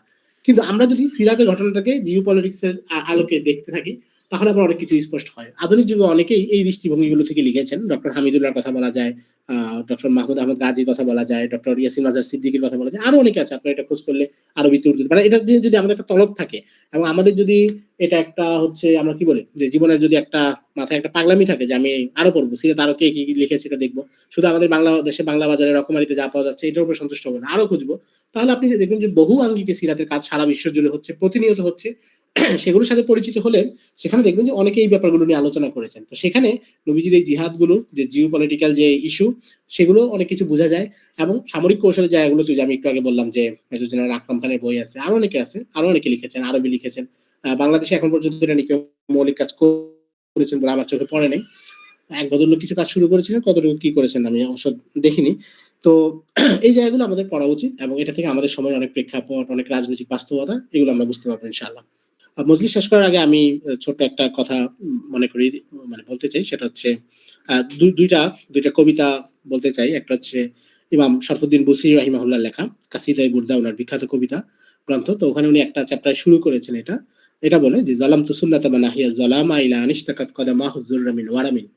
উনি বলেন যে আমি এমন রাসূলের স্মরণ থেকে নিজেকে বিরত রেখে নিজের উপরে জুলুম করেছি যিনি হচ্ছে আমাদের চিন্তায় সারা রাত ইবাদত করতেন, তিনি হিচকি দিয়ে কান্না করতেন, তার পা ফুলে যেত। অথচ আমি নবীজি সেই উম্মত হয়ে তার স্মরণ থেকে, তার জীবনী চর্চা থেকে নিজেকে বিরত রেখে নিজের উপর জুলুম করছি। আমরা আমাদের জীবনে এই জিনিসটা চিন্তা করতে পারি যে আমরা আমাদের জীবনে কত বেহুদা বিষয় বা অনেক অযথা বিষয় আমরা কত বেশি জানি, কত তথ্য আমাদের কাছে আছে। প্রযুক্তি, গ্যাজেট এগুলোর নতুন, নতুন আপডেট হাজার, হাজার তথ্য যেটা আসলে আমাদের খুব বেশি দরকারও নাই। বিশ্বের রাজনৈতিক বিভিন্ন বাস্তবতা নিয়ে যেটা আমার সাথে হয়তো প্রাসঙ্গিকও না। তাহলে এক কথায় প্রচুর তথ্য আমরা জানি। অনেক কিছু চর্চা করি, অনেক কিছুতে আগ্রহ পাই। ওসমানী খেলাফতের ইতিহাস আমরা পড়ি। মুসলমানদের ইতিহাসের ভিতরে অনেক কিছু আমরা পড়ি, আগ্রহ পাই। কিন্তু সিরাতে আমরা এটা পাচ্ছি কিনা বা সিরাতটাকে আমরা চর্চায় রাখতেছি কিনা, নাকি সেটা না রেখে নিজের উপর এক ধরনের জুলুম করতেছি। এই জায়গা থেকে আমরা একটু চিন্তা করতে পারি ইনশাআল্লাহ। তো মানে বিভিন্ন সময় নিজেকে রিমাইন্ডার দিলে এটা আরো সহজ হবে। আমরা আরো বেশি মেহনত করার অনুপ্রেরণা পাবো। আর দ্বিতীয় কবিতাটা বলবো সেটা হচ্ছে ডক্টর ইকবালের, পাকিস্তানের বিখ্যাত কবি। তো উনি বলছেন যে মুস্তফা বরসা খেশরা কে দি হামাউস্ত আগার বউ নারসিদি তামাম বুলা হাবিস্ত। ফার্সিতে বলছেন যে নবী সাল্লাল্লাহু আলাইহি সাল্লামের সিরাতের উপর যদি আমল করা না হয়, নবীজির জীবনকে যদি অনুসরণই করা না হয়, তাহলে এই দিন সেটা আবু লাহাবের ধর্ম হয়ে যাবে। অর্থাৎ আবু লাহাবের সামনে নবীজির তো জীবন ছিলই। আবু লাহাব তো নবীজি সম্পর্কে সবই জানতো। আমি আপনি সিরাত থেকে যা পড়বো, আবু লাহাব তো নবীজিকে দেখেই তা জানতো। নবীজির চরিত্র কেমন ছিল, নবীজির আখলাক কেমন ছিল, সামাইল কেমন ছিল, কিন্তু সে তো আমল করে নাই। আমরা যদি এমন হয় যে নবীজির সিরাত পড়লাম, নবীজির সিরাত জানলাম, কিন্তু আমল করতে পারলাম না, তা আমাদের মধ্যে আর আবু লাহাবের মধ্যে আসলে তো পার্থক্য থাকবে। কারণ আমরা মুমিন, সে কাফের। দুর্বল হলেও আমরা মুমিন। কিন্তু বাহ্যিকভাবে তো এক প্রকার এমনই হয়ে গেল যে আমরাও জানলাম, দেখলাম, কিন্তু আমল করলাম না। আল্লাহ রাব্বুল আলামিন আমাদের সবাইকে সিরাত পাঠ করা, সিরাতের গভীরে যাওয়া, সিরাতের চর্চাকে জীবনব্যাপী দীর্ঘস্থায়ী করা এবং এটা অনুসারে আমল করার তৌফিক দান করুক। আল্লাহ রাব্বুল আলামিন দ্বীনের জন্য, ইলমের জন্য কবুল করুক। এবং আপনারা যে প্রতিকূল পরিবেশে দ্বীনের চর্চা করছেন, দ্বীনের বিভিন্ন কার্যক্রম করছেন, এগুলো আল্লাহ আপনাদেরকে হেফাজত করুক শত্রুর শত্রুতা এবং অনিষ্টতা সব থেকে হেফাজত। আল্লাহ রাব্বুল আলামিন আপনাদের ইলমকে কবুল করুক এবং আপনাদের জীবনকে দ্বীনের জন্য আল্লাহ রাব্বুল আলামিন কবুল করুক। আসসালামু আলাইকুম ওয়া রাহমাতুল্লাহ। আমিন। ওয়ালাইকুম আসসালাম ওয়া রাহমাতুল্লাহ। তো এর মাধ্যমে শেষ হলো আজকের আমাদের সিরাত সেমিনার। আজকের প্রোগ্রামটি মূলত আয়োজিত হয়েছিল সিরাত কন্টেস্ট 2024 কে কেন্দ্র করে। কন্টেস্টটি অনলাইন কুইজ আকারে 29 তারিখে অনুষ্ঠিত হবে ইনশাআল্লাহ। আল্লাহ আমাদের আজকে যাকে শিখালেন, যাকে শেখা তাফিক দিচ্ছেন, তার উপর আমল করা তাফিক দান করুন। ওয়া তাওফিক ইল্লা বিল্লাহ। সুবহানাল্লাহি ওয়া বিহামদিহি আশহাদু আল্লা ইলাহা ইল্লা আনতা আস্তাগফিরুকা ওয়া আতুবু ইলাইক। আসসালামু আলাইকুম ওয়া রাহমাতুল্লাহ। আমরা চাইলে সবাই লিখ নিতে পারি ইনশাআল্লাহ।